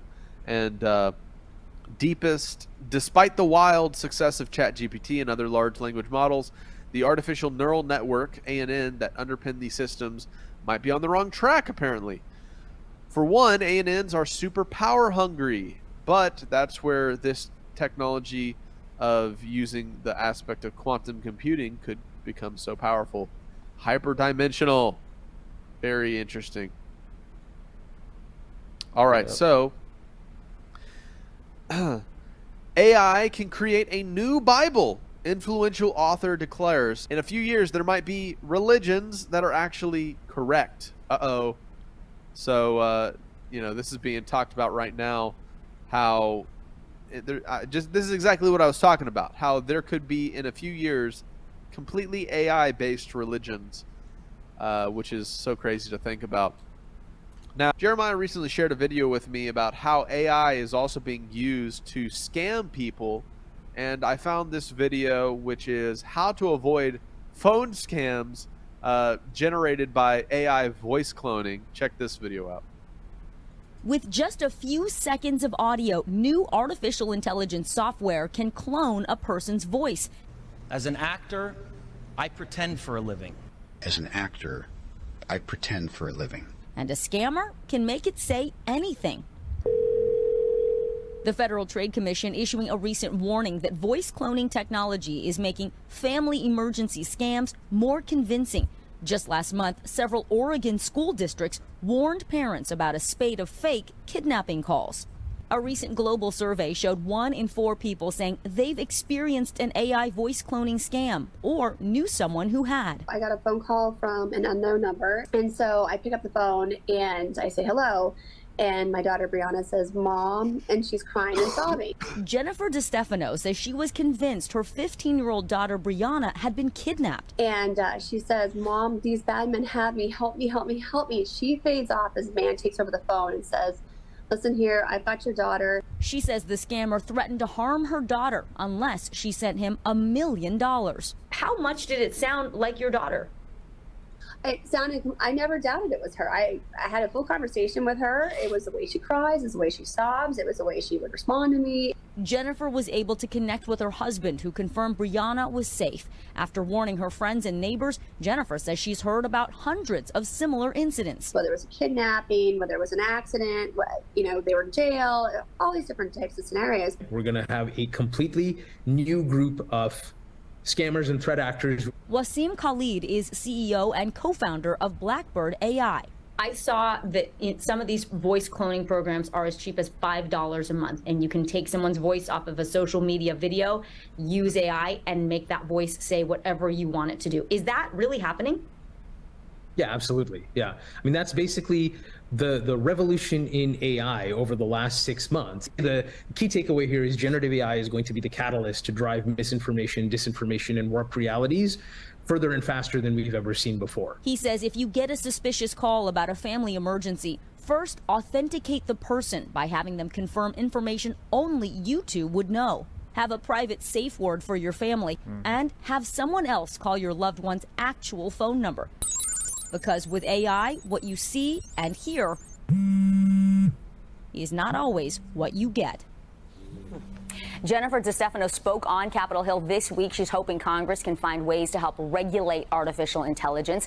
In the meantime, it is really up to us to take those extra steps to verify the identity of anyone who calls or messages us. And soon it's going to be even more convincing when scammers start using videos to chat with their victims. It's coming. This is terrifying. I like the idea that you said of having a safe word. Like if you don't hear that word, then it's not your kid. That's important. Exactly. So this is affecting families, regular people, but it's also something that's affecting companies. This is wild. We talked to Wasim from Blackbird AI. He says he's known of instances where companies are getting fooled. Employees are getting a call from who they think is their boss. Wow. Hey, I need you to make this wire transfer. I need you to authenticate, or approve this payment. Hundreds of thousands of dollars. So companies are now having to really educate their workers, take a beat, make sure it really is your manager who's calling before you authorize these payments. Well, and you can understand back to the mother how panicky she was listening to who she thought was her daughter. And maybe you're not picking up on all the clues because your heart's beating, you're scared, and all those things. Exactly. And in her case, she told us her family had an incident with a kidnapping. So they were really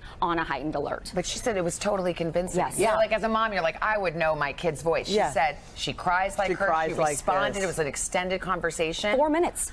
Terrifying. Takes no time. Wow. Thank you, Vicki. Thank you. Wow, and so the point with this is, yes, AI is scary. Yes, this technology exists and it can be used to manipulate people, to convince you to fall for scams. But let's think of the bullwhip effect. Just like we talked about how pushing for LGBTQ material to be removed from schools is something that the Conservative Party was really focused on for the past couple of years, and now it bullwhipped in Utah to the point where the Bible's being banned, right? Well, what's the bullwhip effect of people freaking out a bit about AI? Well, it would be digital identification that helps you identify yourself tied to your personal biometrics or your physicality, right? That cannot be mimicked by AI. And this would allow you to plug into the matrix to prove you are a real person and not AI. And to me, that's the bullwhip that bullwhips us straight into the mark of the beast, man. And because people are so freaked out about this topic about AI getting their identity stolen, and we're probably going to see some even more crazy things happening. But just like that one woman on Capitol Hill was reporting, they are looking at protective measures regarding legislating the topic of AI. And this is where we got to pay attention, because this is where we see digital ID, central bank digital currencies, all these things slipped under the radar to the point where the Hegelian dialectic kicks into full effect, to where they create a problem, they create AI, that AI becomes a problem, and then they offer us a solution to our problem. And guess what? Watch out for that solution, just as we saw with the medical extravaganza that happened the past 2 years.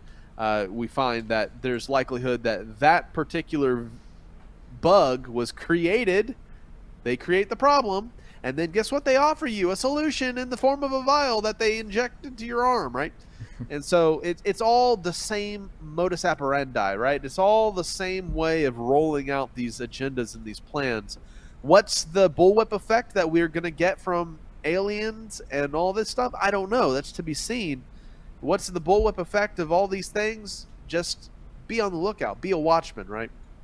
And so I think that leads us to our last video here, which is from Dabu 7, and it's a new UN fact-checking system called iVerify that will crack down on misinformation all over the world. Check this video out. This is Dabu 7, and it seems every time we turn around, these totalitarian groups and regimes are making moves here to try to strip our freedom and power, minute by minute. It's often the World Economic Forum that we've been talking about here recently, but now the UN joining them with pretty much the exact same plan, showing you how in bed they are together here on the world stage. Well, the UN now rolls out this new fact-checking system, and it's going to be a game changer. The mainstream media is being absolutely quiet about it. Well, perhaps it's because they don't want millions of people to object to this type of tyranny. And here we have this iVerify. The United Nations unveiling this automated fact-checking service to counter so-called disinformation and hate speech on the internet. So you know what this is. Anything that goes against the grain or against what they believe, they're going to try to shut down. And this is large scale, this is full scale, this is all over the globe, across the entire globe. So the World Economic Forum and the UN now pretty much coming down two different avenues with the same plan, here to control everything. Now, Barack Obama just came out the other day and said everyone needs a digital fingerprint. This plays right into this whole thing. Also into their biometric ID, carbon tracking, the whole nine, and the CBDC on blockchain in the end of it. So in response to what they brand as online information pollution, they say that this is a global challenge.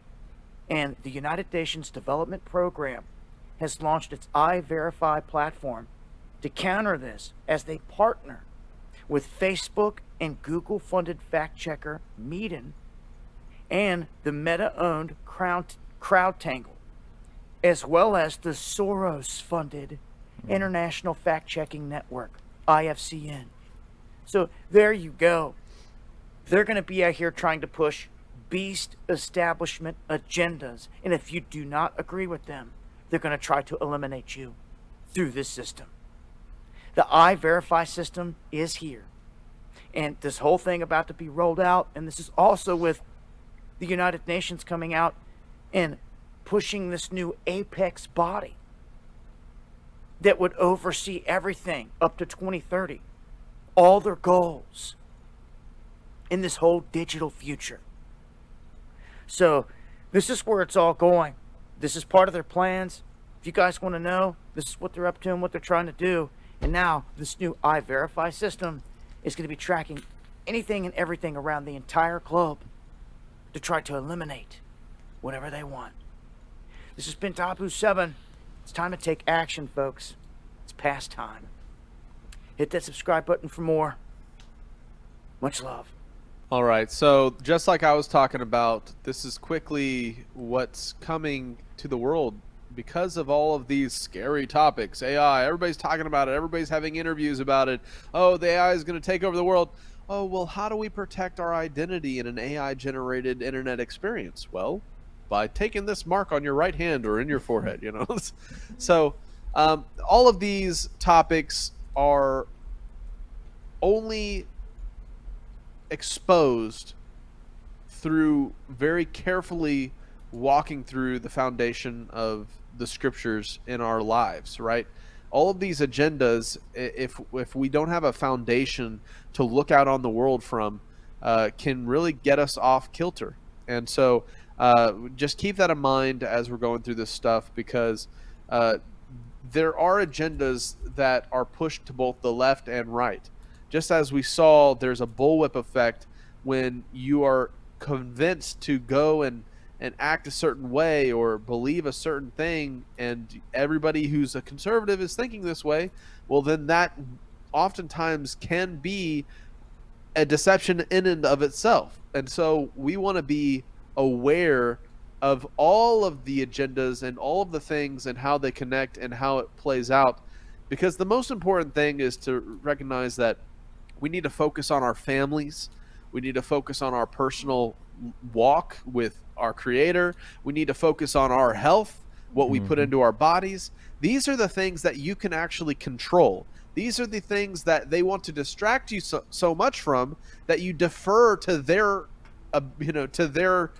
mechanisms. And when you defer to them, that's when they give you the poison. And so that kind of is an overarching theme that I just wanted to bring out for all of these topics.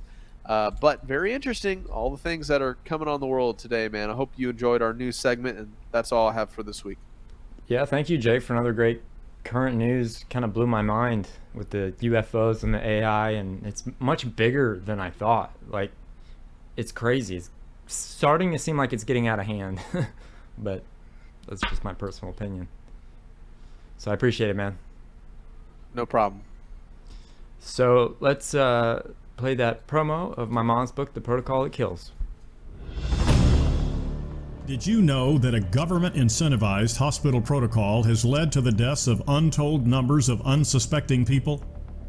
The Association of American Physicians and Surgeons noted, "We now see government-dictated medical care at its worst in our history, since the federal government mandated these ineffective and dangerous treatments, and then created financial incentives for hospitals and doctors to use only those approved and paid for approaches."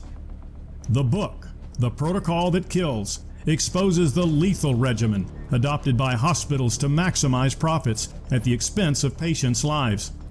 This exhaustive expose provides a first-hand account of the protocol in action as it was invoked on an otherwise strong and healthy 52-year-old Rob Skiba, who was diagnosed with a viral infection by the admitting hospital. Within 40 days, this valiant Army veteran who had sworn to support and defend the Constitution of the United States against all enemies, foreign and domestic, had fallen at the hands of a government-incentivized domestic enemy. This over 400-page true crime story uncovers every aspect of this lethal protocol in action, despite the protests of Rob Skiba and his wife. It includes disheartening text messages from Rob, who was locked away from his wife because she was forbidden to enter the hospital in the name of the protocol. Lawfully recorded detailed conversations his wife had with doctors, therapists, nurses, and hospital staff. Numerous pages extracted from the over 5,000-page hospital record that exposed the protocol that led to his tragic death. The testimony of a medical expert who provided his detailed analysis of the case. Invaluable and timely insights of a legal counsel who provides the story behind the story by providing crucial details and evidence, along with over 100 citations from clinical studies, medical journals, federal regulations, and relevant books and articles that prove Rob did not die of natural causes, but due to the perpetrator's insistence that he follow the mandated and inhumane protocol that kills. As Richard Bartlett, MD, says, this book shares a wealth of critical insights that will greatly aid in preventing future needless losses of life. The purpose of this book is to sound an alarm of a clear and present danger as this lethal protocol is still being used against patients in hospitals all across America, and to provide you with essential insights that can help save your life or the life of someone you love. To be forewarned is to be forearmed. Get a copy today at theprotocolthatkills.com.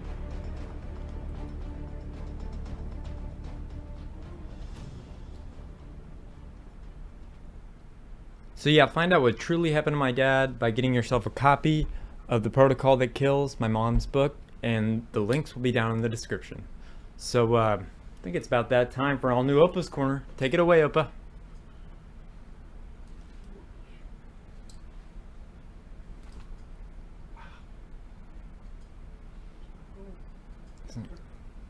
The following presentation may contain too many cat jokes.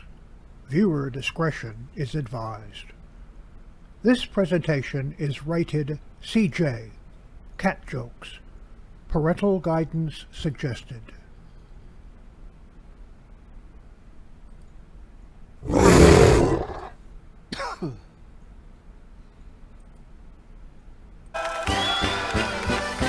Mein Hut, der hat 3 Ecken. 3 Ecken hat mein Hut. Und hat nicht 3 Ecken, dann ist es nicht mein Hut. Well, long time no see. OPA'S got some great stories and funnies for you, so let's get started. A man settles into his seat next to the window on an airplane when another man sits down next to him and seats his dog in between them. The first man looks at the dog and asks why he's allowed on the plane. The second man explains that he and the dog are DEA agents. His name is Sniffer, and he's the best there is. I'll show you once we get airborne, when I put him to work. The plane takes off, and once it's leveled off, the agent says, "Watch this." He tells Sniffer to search. Sniffer jumps down, walks along the aisle, and finally sits next to a woman for several seconds. Sniffer then returns to his seat and puts one paw on the agent's arm. The agent says, "Good boy," and he turns to the man and says, "That woman is in possession of marijuana, so I'm making a note of her seat number, and the authorities will apprehend her when we land." Wow, say, that's pretty neat. Once again, the agent sends Sniffer to search the aisles. The dog sniffs around and sits down beside a man for a few seconds. He returns to his seat, and this time he places 2 paws on the agent's arm. The agent says, "That man is carrying cocaine, so again, I'm making a note of his seat number for the police." Wow, I like that. The agent then tells Sniffer to search again. Sniffer walks up and down the aisles for a little while, sits down for a moment, then comes racing back to the agent. He jumps into the middle seat and proceeds to poop all over the place. The first man is really grossed out by this behavior and can't figure out why a well-trained dog would act like that. "Hey, what's going on?" The agent nervously replied, "He just found a bomb."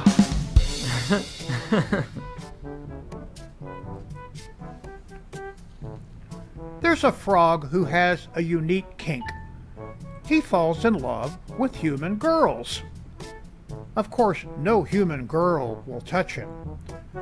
Despite this, he goes to a psychic. The psychic tells him, "You are going to meet a beautiful young girl who will want to know everything about you." The frog becomes excited. Wow, this is great. Will I meet her at a party?" "No," said the psychic. "In her biology class."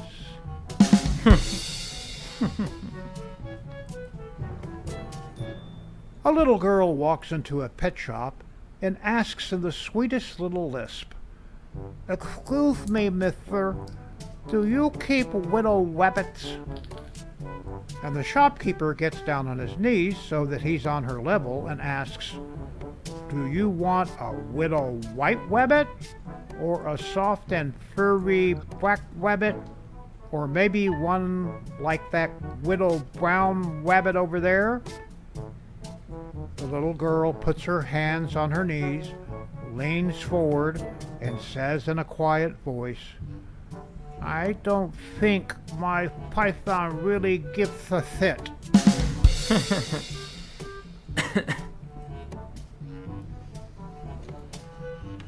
A young blonde was on vacation in the depths of Louisiana. She wanted a pair of real alligator shoes in the worst way, but she didn't want to pay the high prices the local vendors were asking. After becoming very frustrated with the no-haggle attitude of one of the shopkeepers, the blonde shouted, "Maybe I'll just go out and catch my own alligator so I can get a pair of shoes at a reasonable price." The shopkeeper said, "Huh, by all means, be my guest. Maybe you'll get lucky and catch yourself a big one."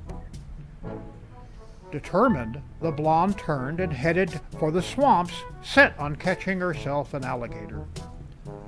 Later in the day, the shopkeeper is driving home when he spots the young woman standing waist-deep in water, shotgun in hand. Just then, he sees a huge 9-foot alligator swimming quickly toward her.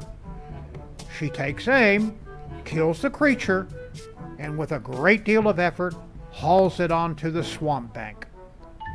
Lying nearby were several more of the dead creatures. The shopkeeper watches in amazement. Just then, the blonde flips the alligator on its back and, frustrated, shouts out, "Darn! This one isn't wearing any shoes either."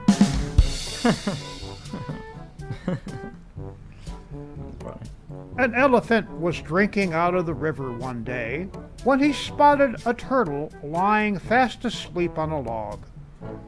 The elephant walked over and kicked the unsuspecting turtle clear across the river. A passing giraffe, who happened to see this, asked the elephant, "Why did you do that?" "Because I recognized it as the same turtle that bit my trunk 38 years ago." "Wow, what a memory you got." "Yes, turtle recall."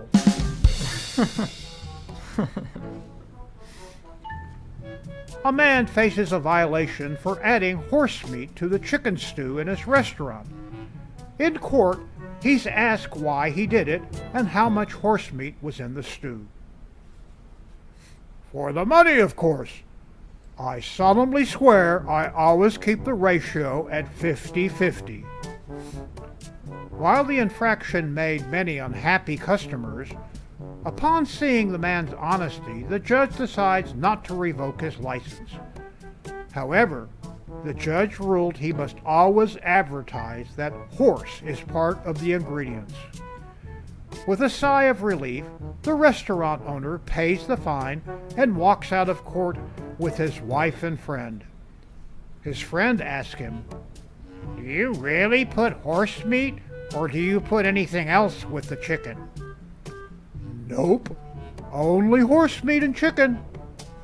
"Now tell me the truth, man, come on. It was mostly horse meat, wasn't it?" "Nope. It was always 50-50. One horse per one chicken."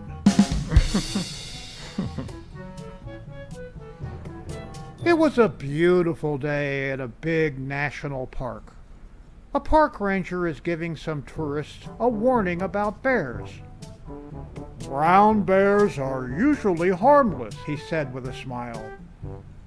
"They avoid contact with humans, so we suggest you attach small bells to your backpack and give the bears time to get out of your way."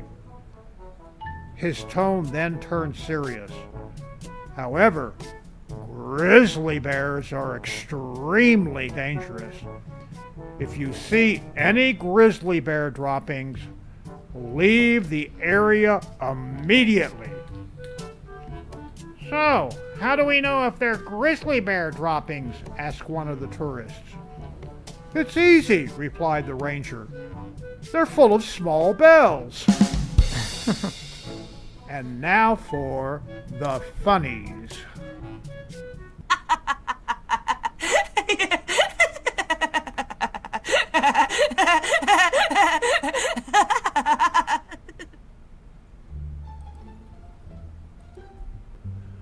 The winner gets to knock over a vase.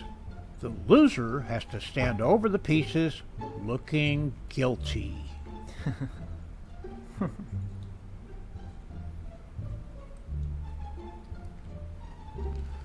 Well, Emily is out like a light. You just can't resist pulling that little stunt of yours, can you, Earl?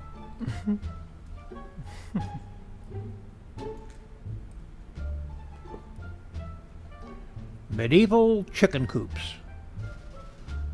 Well, here we go again.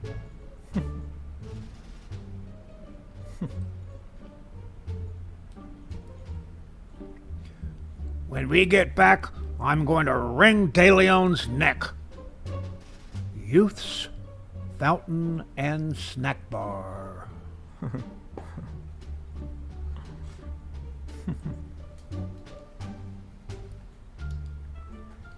I don't know why you read that before going to sleep. The vacuum.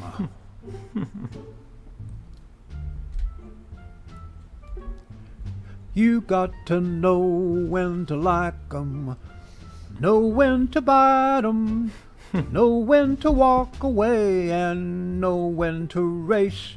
You'll never throw up on the tile if you can barf on carpet. When it's time to wake your human, just step on their face.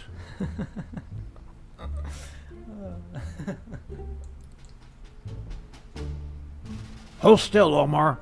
Now look up. Yep, you got something in your eye, all right. Could be sand.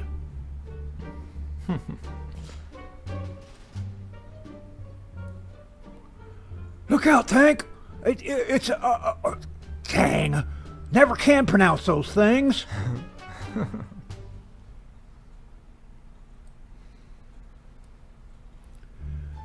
Here comes the scariest part.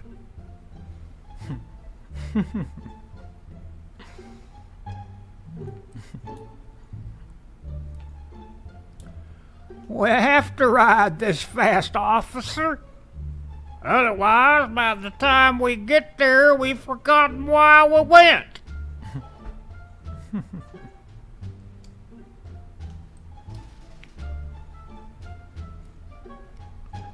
Humpty Dumpty's final days. Omelets are us.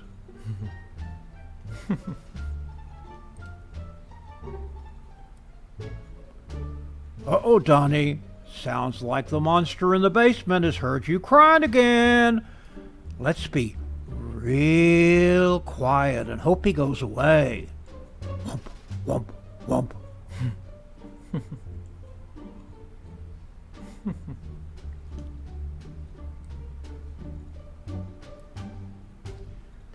I wish that all my misery, unhappiness, and bad fortune is gone. Poof.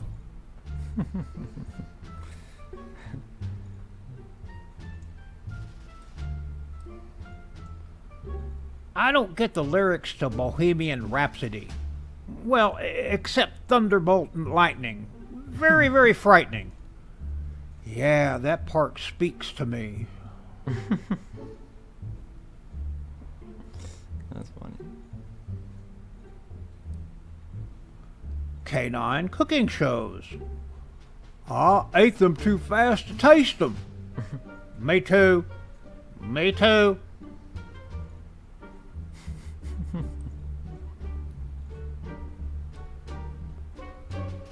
Munitions. I ordered a shipment of munitions. Not musician. Come on, we're late. You look fine.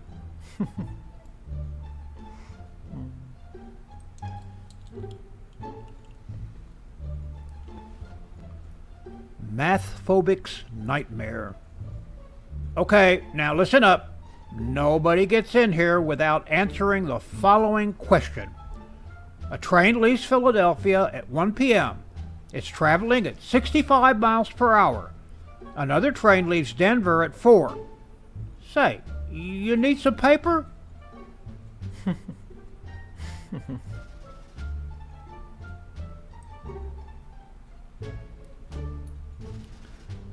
Relax, buddy.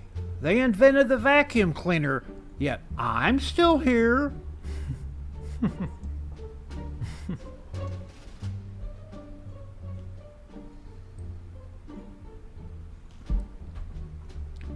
Why Einstein quickly moved on to general relativity. So that would make my second cousin once removed the great aunt of my first cousin twice no, that can't be right.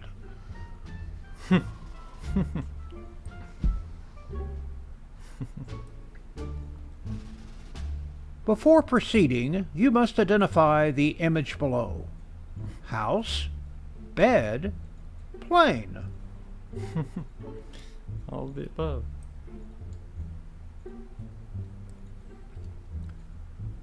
I'm returning these glasses I bought for my husband. He's still not seeing things my way.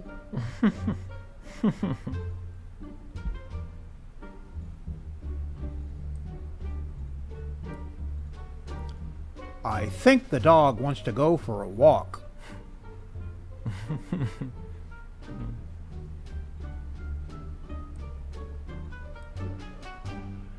If you think that's impressive, I'm about to blow your mind.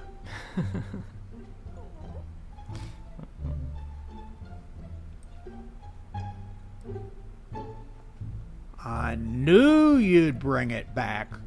I told you, all sales are final.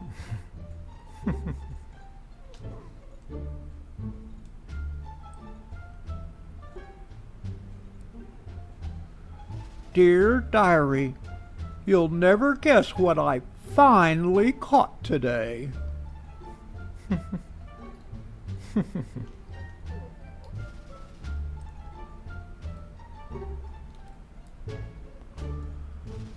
Take your time.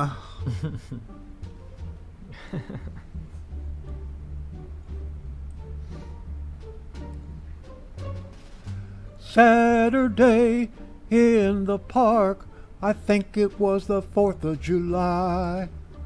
Wait a minute, I didn't order a Chicago-style pizza. Is that like the band Chicago? No. Forget it. They're just not you. I think you look ridiculous wearing Mickey Mouse shoes.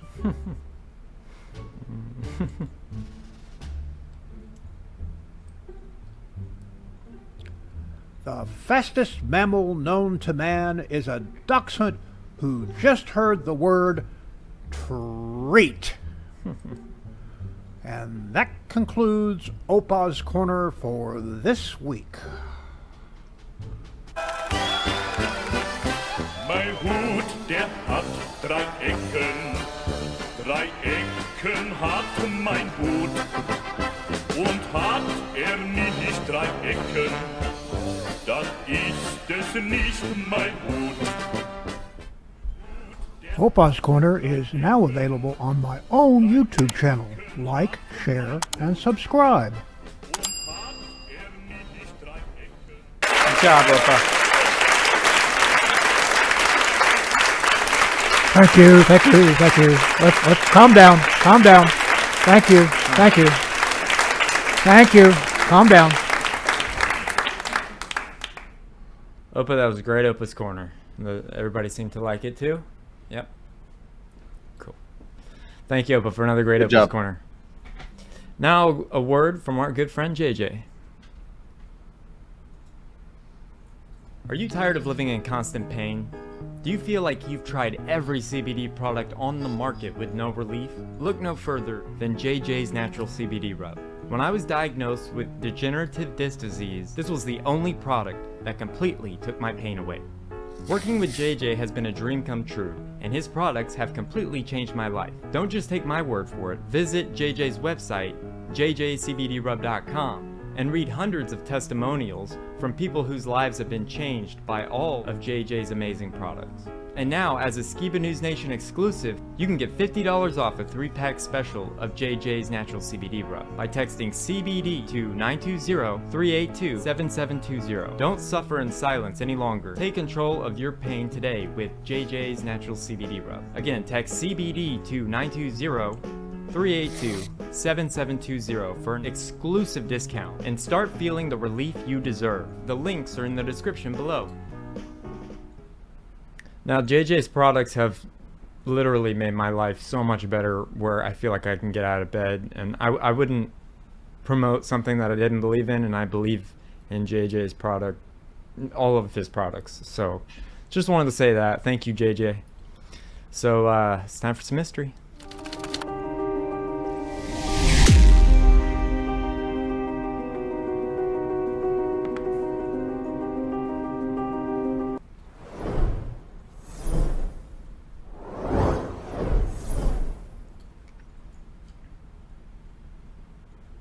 So this week's history, I'm calling it the Unabomber Revisited, which we covered the Unabomber in episode 11.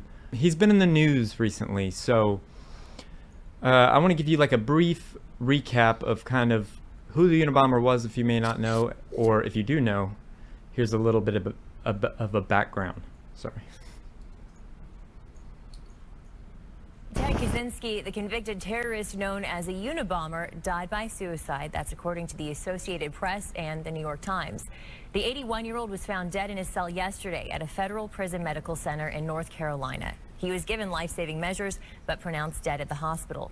Kaczynski was serving a life sentence following his conviction for numerous mail and university bombings, which went on from 1978 to 1995. Those bombings killed 3 people and injured nearly 24 others. April 3rd, 1996, the day the FBI arrested Theodore Kaczynski, the suspected Unabomber, at his cabin in rural Montana. Beginning in 1978, a mysterious series of bombings across the country had killed 3 people and wounded 23 others. The bomb on the Yale campus today blew up in the computer sciences building. The targets were mostly either universities or airlines. Small bomb exploded in a mail pouch in the cargo hold, which explains the origin of his nickname, the Unabomber. For years, the only clue to his identity was this single sketch of a shadowy, hooded figure. It was all there today, all 35,000 words of the Unabomber's message to America. We'll be talking about that later. In 1995, when the Washington Post printed a long anti-technology manifesto from the Unabomber entitled Industrial Society and Its Future. Its ramblings reminded an upstate New York man named David Kaczynski of the kinds of things his older brother, Theodore, had written in the past. Once a brilliant math student at Harvard, Theodore Kaczynski had long since abandoned academia to live as a recluse in that remote Montana cabin. David Kaczynski's suspicions forced him to wrestle with a moral dilemma, as he told our Moriarty back in 2005. Because of the death penalty, the likelihood would be that I'd either have some innocent person's blood on my hands if I did nothing, or my own brother's blood on my hands if I stepped forward. David Kaczynski did step forward. He provided information that led to his brother's arrest and conviction. And with top legal aid, David was able to help his brother to escape the death penalty. I would like to say that our reaction to today's plea agreement is one of deep relief. Instead, Theodore Kaczynski is currently serving 4 life sentences without parole at the so-called Supermax prison in Colorado. Now, he took his own life on June 10th, 2023, so very recently. Now, the Unabomber, it was always a conspiracy that he was a victim of MK Ultra. And right after his death, the government said that the Harvard experiments were real and that Ted Kaczynski was part of this experiment. And so let's play that second clip. Ted Kaczynski was accepted to Harvard University at the age of 16, full scholarship. His family thought this was going to be the beginning of a great future. When Ted arrives at college, it's nothing like what he had dreamed of and hoped for, because he felt isolated, he felt different, he felt rejected at every turn. The Unabomber himself, Ted Kaczynski, was part of the Harvard LSD studies. Was he? Yeah, they cooked his brain. So he went to school at Harvard. They put him in the Harvard LSD studies. They cooked his dome, and then he disappeared, went to Berkeley, worked as a professor to earn enough money so he could buy a cabin and implement his plan to kill everybody who was involved in technology so he'd stop this takeover of the human race, which probably is true. Yeah. Ted basically became a guinea pig in an ethically dubious psychological experiment conducted by Dr. Henry Murray. They gave a kind of psychological test to incoming freshmen. They selected the people they thought were the most alienated, in effect the most vulnerable, for this study to kind of determine what their breaking point might be. Henry Murray was using students to study the effect of stress. He did that by subjecting them to long periods of intense interrogation designed to break down their egos, to break down their confidence. From the time I was a child, I had this realization that my brother was special. The bomb was placed inside of a book. 16 bombs in 17 years. I asked Mom, why is he like this? The most dangerous serial bomber in U.S. history. 16 bombs in 17 years. 23 injuries, and now a third death. It's very frustrating because you were doing all the things that you thought you should do, and you weren't any closer to solving the case than you had been 2 years previous. Then the Unabomber reached out to the press and said, I want to make a deal. And it took this case in an entirely new direction. Along with the latest bomb, he sent 3 letters. The letter says the bombings are the work of a group that hopes to promote instability in industrial society. The bomber says he will stop if a long article he's written is published in a major U.S. publication. He made it very clear. If you publish the manifesto in the New York Times or the Washington Post, the terrorist group FC will desist from terrorism. Cases are solved when the subject starts communicating. Anytime you have someone that wants something, they usually give away a little bit of themselves. The question became, how are we going to take advantage of his offer, if at all? Because at that point in time, the United States had a very specific policy. We did not negotiate with terrorists. Now, Jake, like you said earlier, conspiracy theories tend to be coming true as of late, right? Yeah, we're seeing more and more how the tinfoil hat wearers are being vindicated. And the fact that the government and people are reporting on the fact that he is now confirmed to be a part of these studies is totally mind-blowing, because in episode 11, it was just a theory, it was just a thought, and now it's fact, which is very interesting. Now, what are your thoughts about that, Jake? Like, what are your thoughts about the whole Unabomber?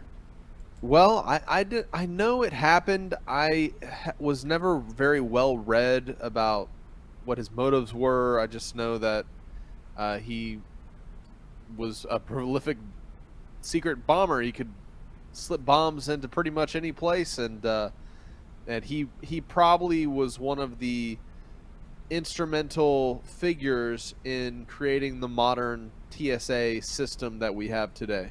Yep. And not only that, there's a manifesto, his manifesto that he came out with. Have you ever done any research on that? It will blow your mind. No, I didn't. That's what the next video is about. It's going to be explaining his manifesto and how he predicted AI. So did his predictions way back then predict today? And maybe is that why he took his own life? I don't know. So let's check out this third clip.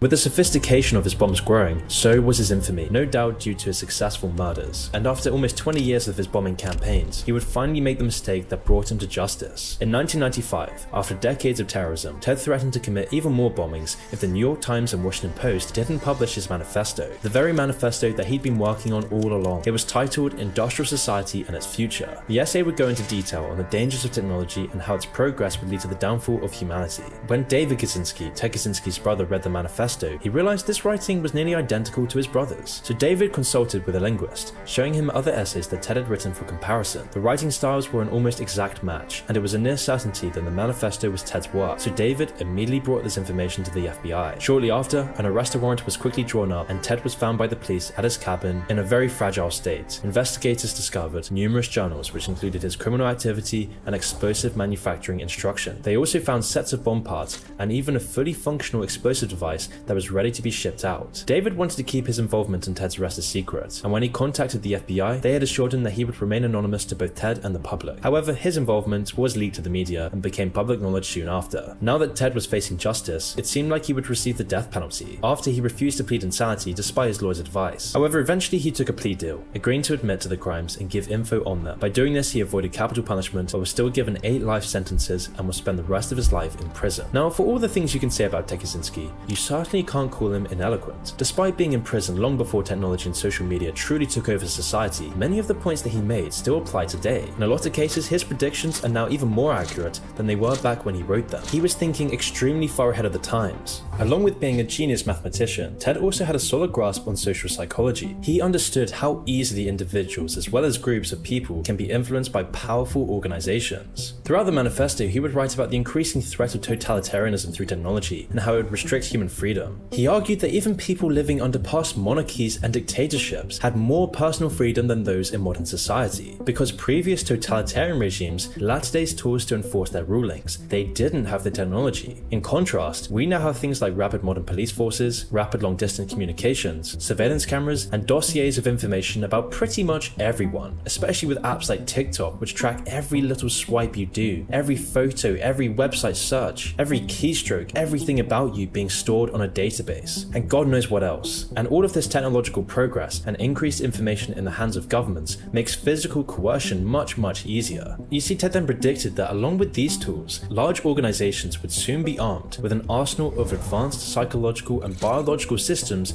used to manipulate humanity. While potential biological systems that can manipulate humanity may be a little too hot to talk about right now, psychological systems are already here in the form of social media, video recommendations, and shadowy computer algorithms. And physical coercion isn't the only way technology assists with authoritarianism, as technology is also a useful tool to remotely control human behavior. Things like the modern entertainment industry, social media algorithms, and the internet are already proving Ted right. Although he isn't around to see how bad it really is, Ted explains how people need to be distracted by all these technological instruments, otherwise they get bored and irritable. That people can't live without technology. People are so addicted to the algorithms, they're so addicted to their screens and all the bright lights, all the emotional manipulation, they can never look down from the screen. And so Ted went into detail about how natural human behavior like boredom and agitation is being numbed because it's a threat to the status quo, and the system must use every possible means it has to control how people behave. This can be done through technological manipulation, intermittent reinforcement through advanced algorithms, and controlling the flow of information and culture. Because of this, Ted says that the system will eventually collapse altogether, or it's going to end up enslaving humanity. Yet because technology advances through a series of minor incursions, there isn't any kind of rational public resistance to it.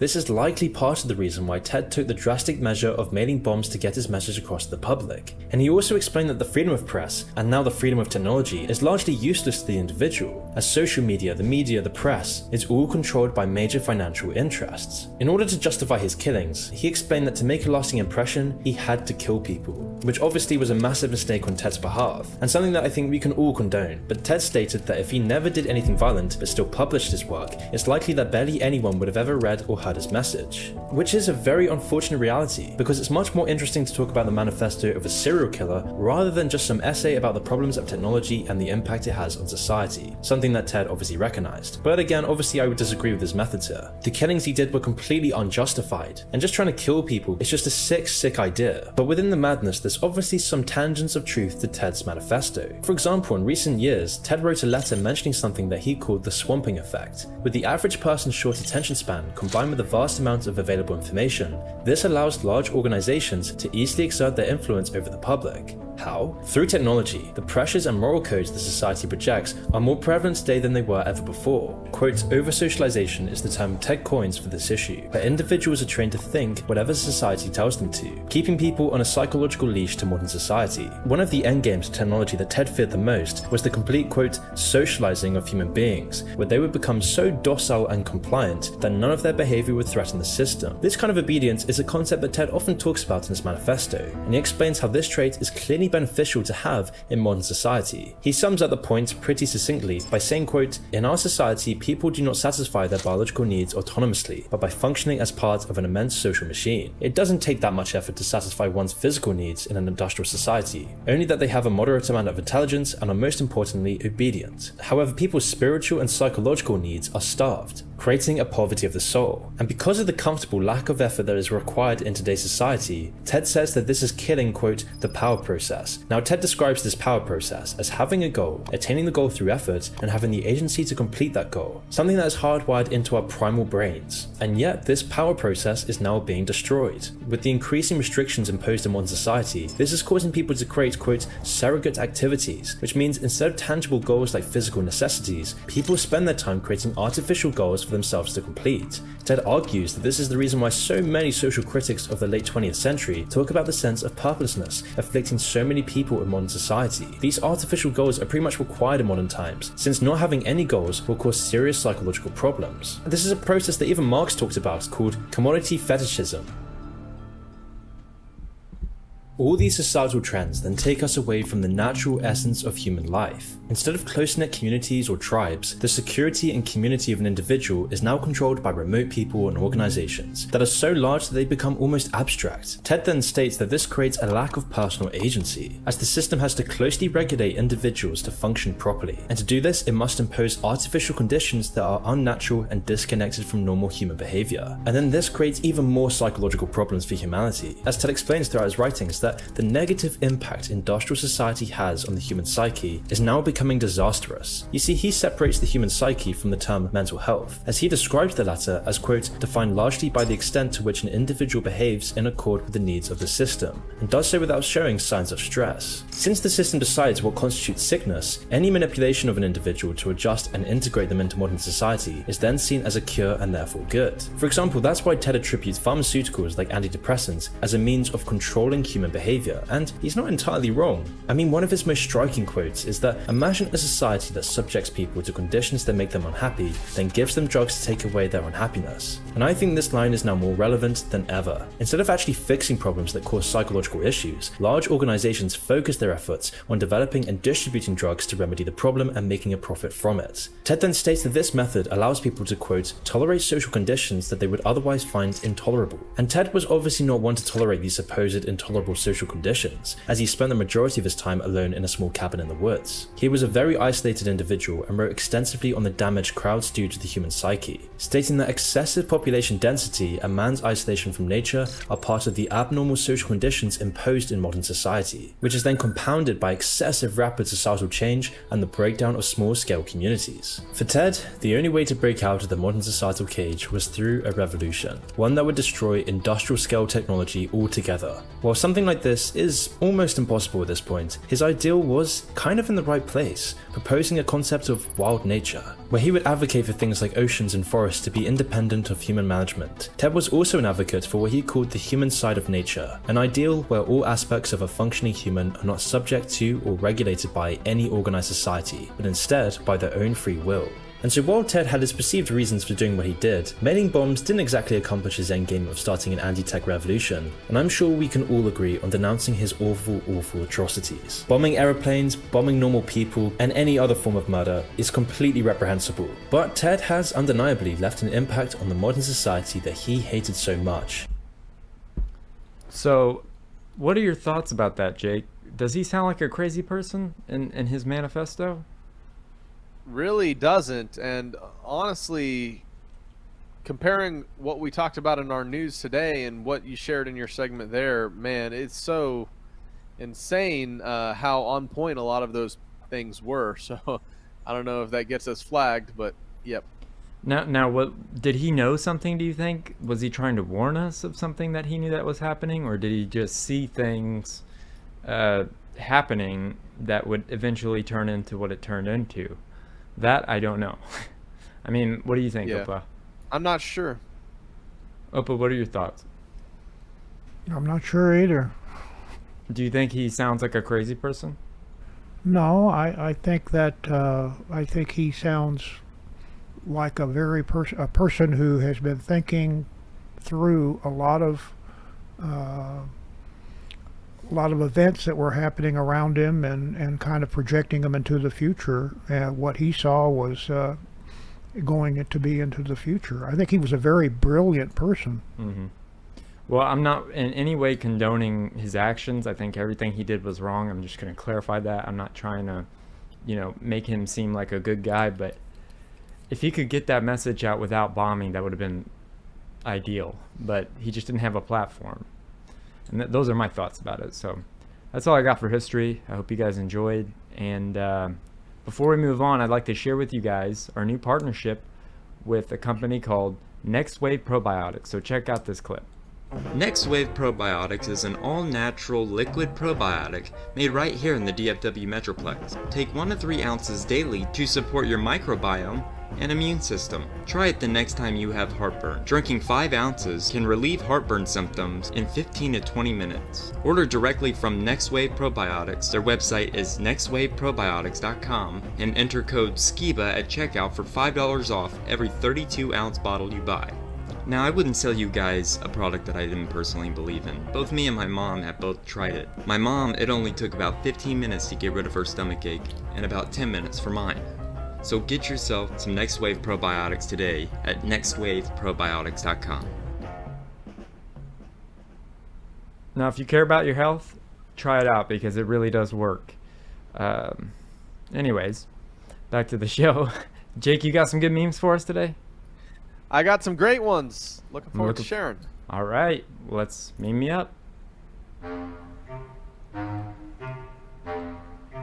Meme me up.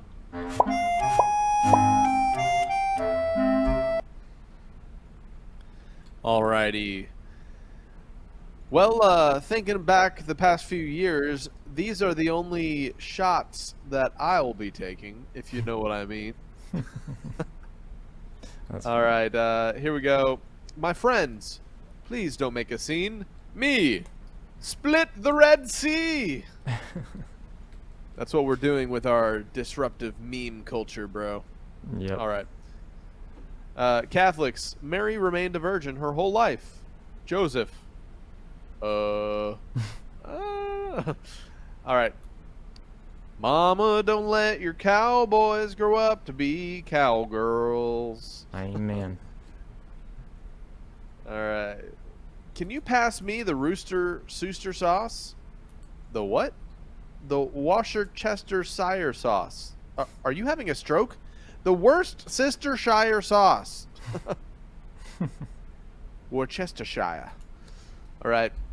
So, with the recent forest fires in Canada and the smog that came down to New York, the timing was really interesting for this billboard promoting the new game Diablo 4, which said, "Welcome to hell, New York," as their skies turned to red ash, and people were breathing in the smog of burning embers.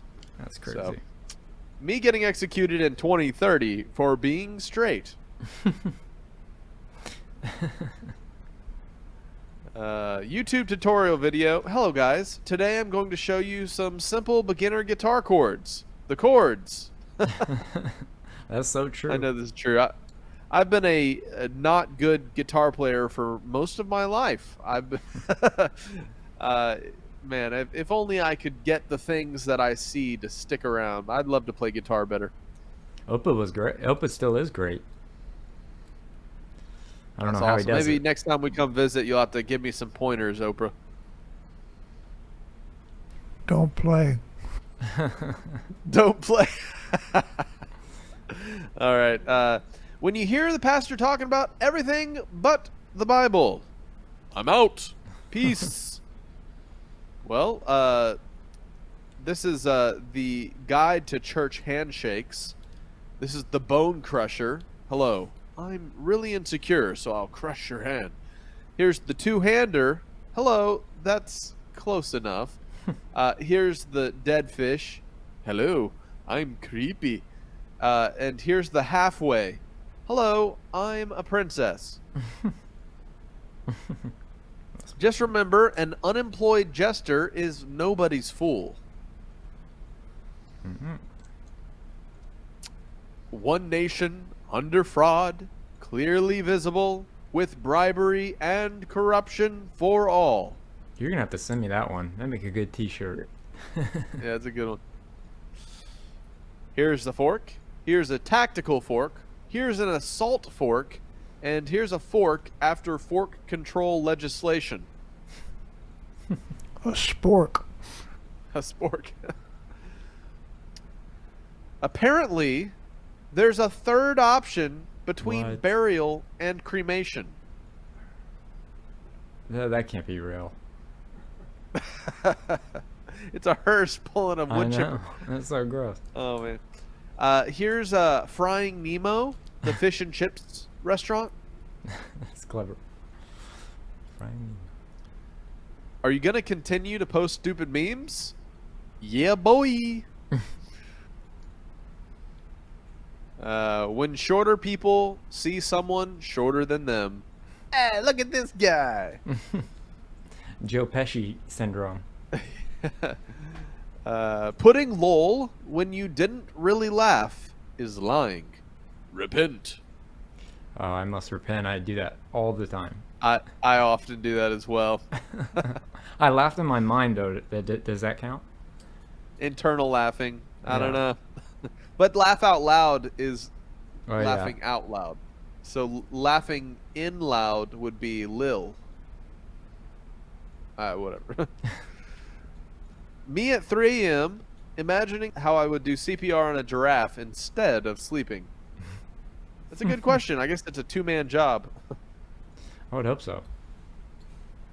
This girl loves her dad, apparently. Just coming through Father's Day, it's a good reminder. Your kids show in the darnest ways how they care about you. That's so sweet.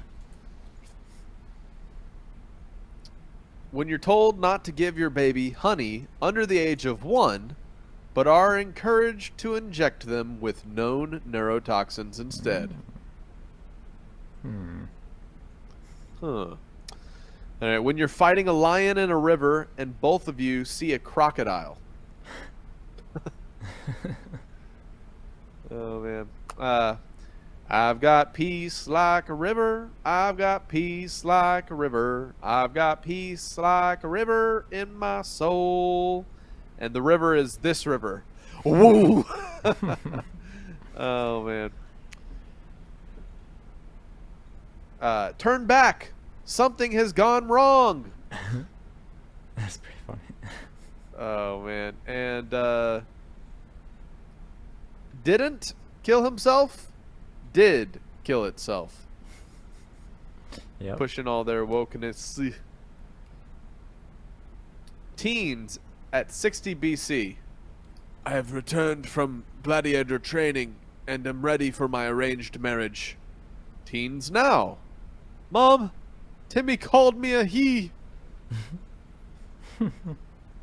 Okay, you shouldn't eat meat. Don't worry, it's plant-based.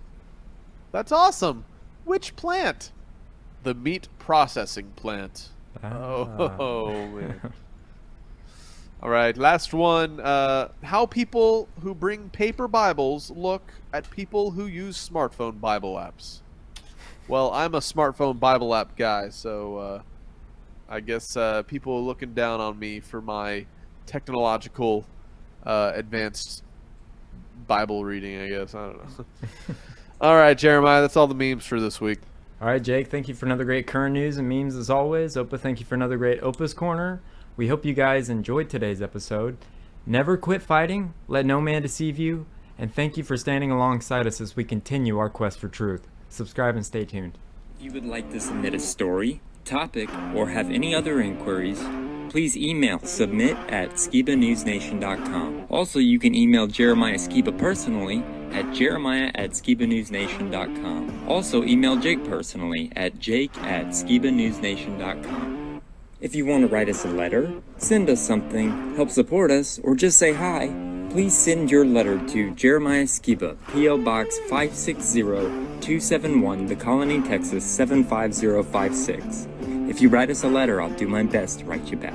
Hey, Skiba News Nation family, thank you for watching. Please like, share, subscribe, and click that notification bell so you never miss an episode of Skiba News Nation. If you want to help support us, please consider becoming a Patreon, where you will get exclusive content, shoutouts, and much more.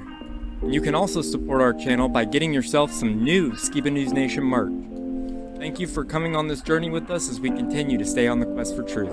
Huge shout out to all our Patreon supporters. Thank you so much for your support. We couldn't do this show without you. If you want to help support us, go to patreon.com/Skiba News Nation. Also, you can listen to Skiba News Nation podcast on your favorite podcast platform.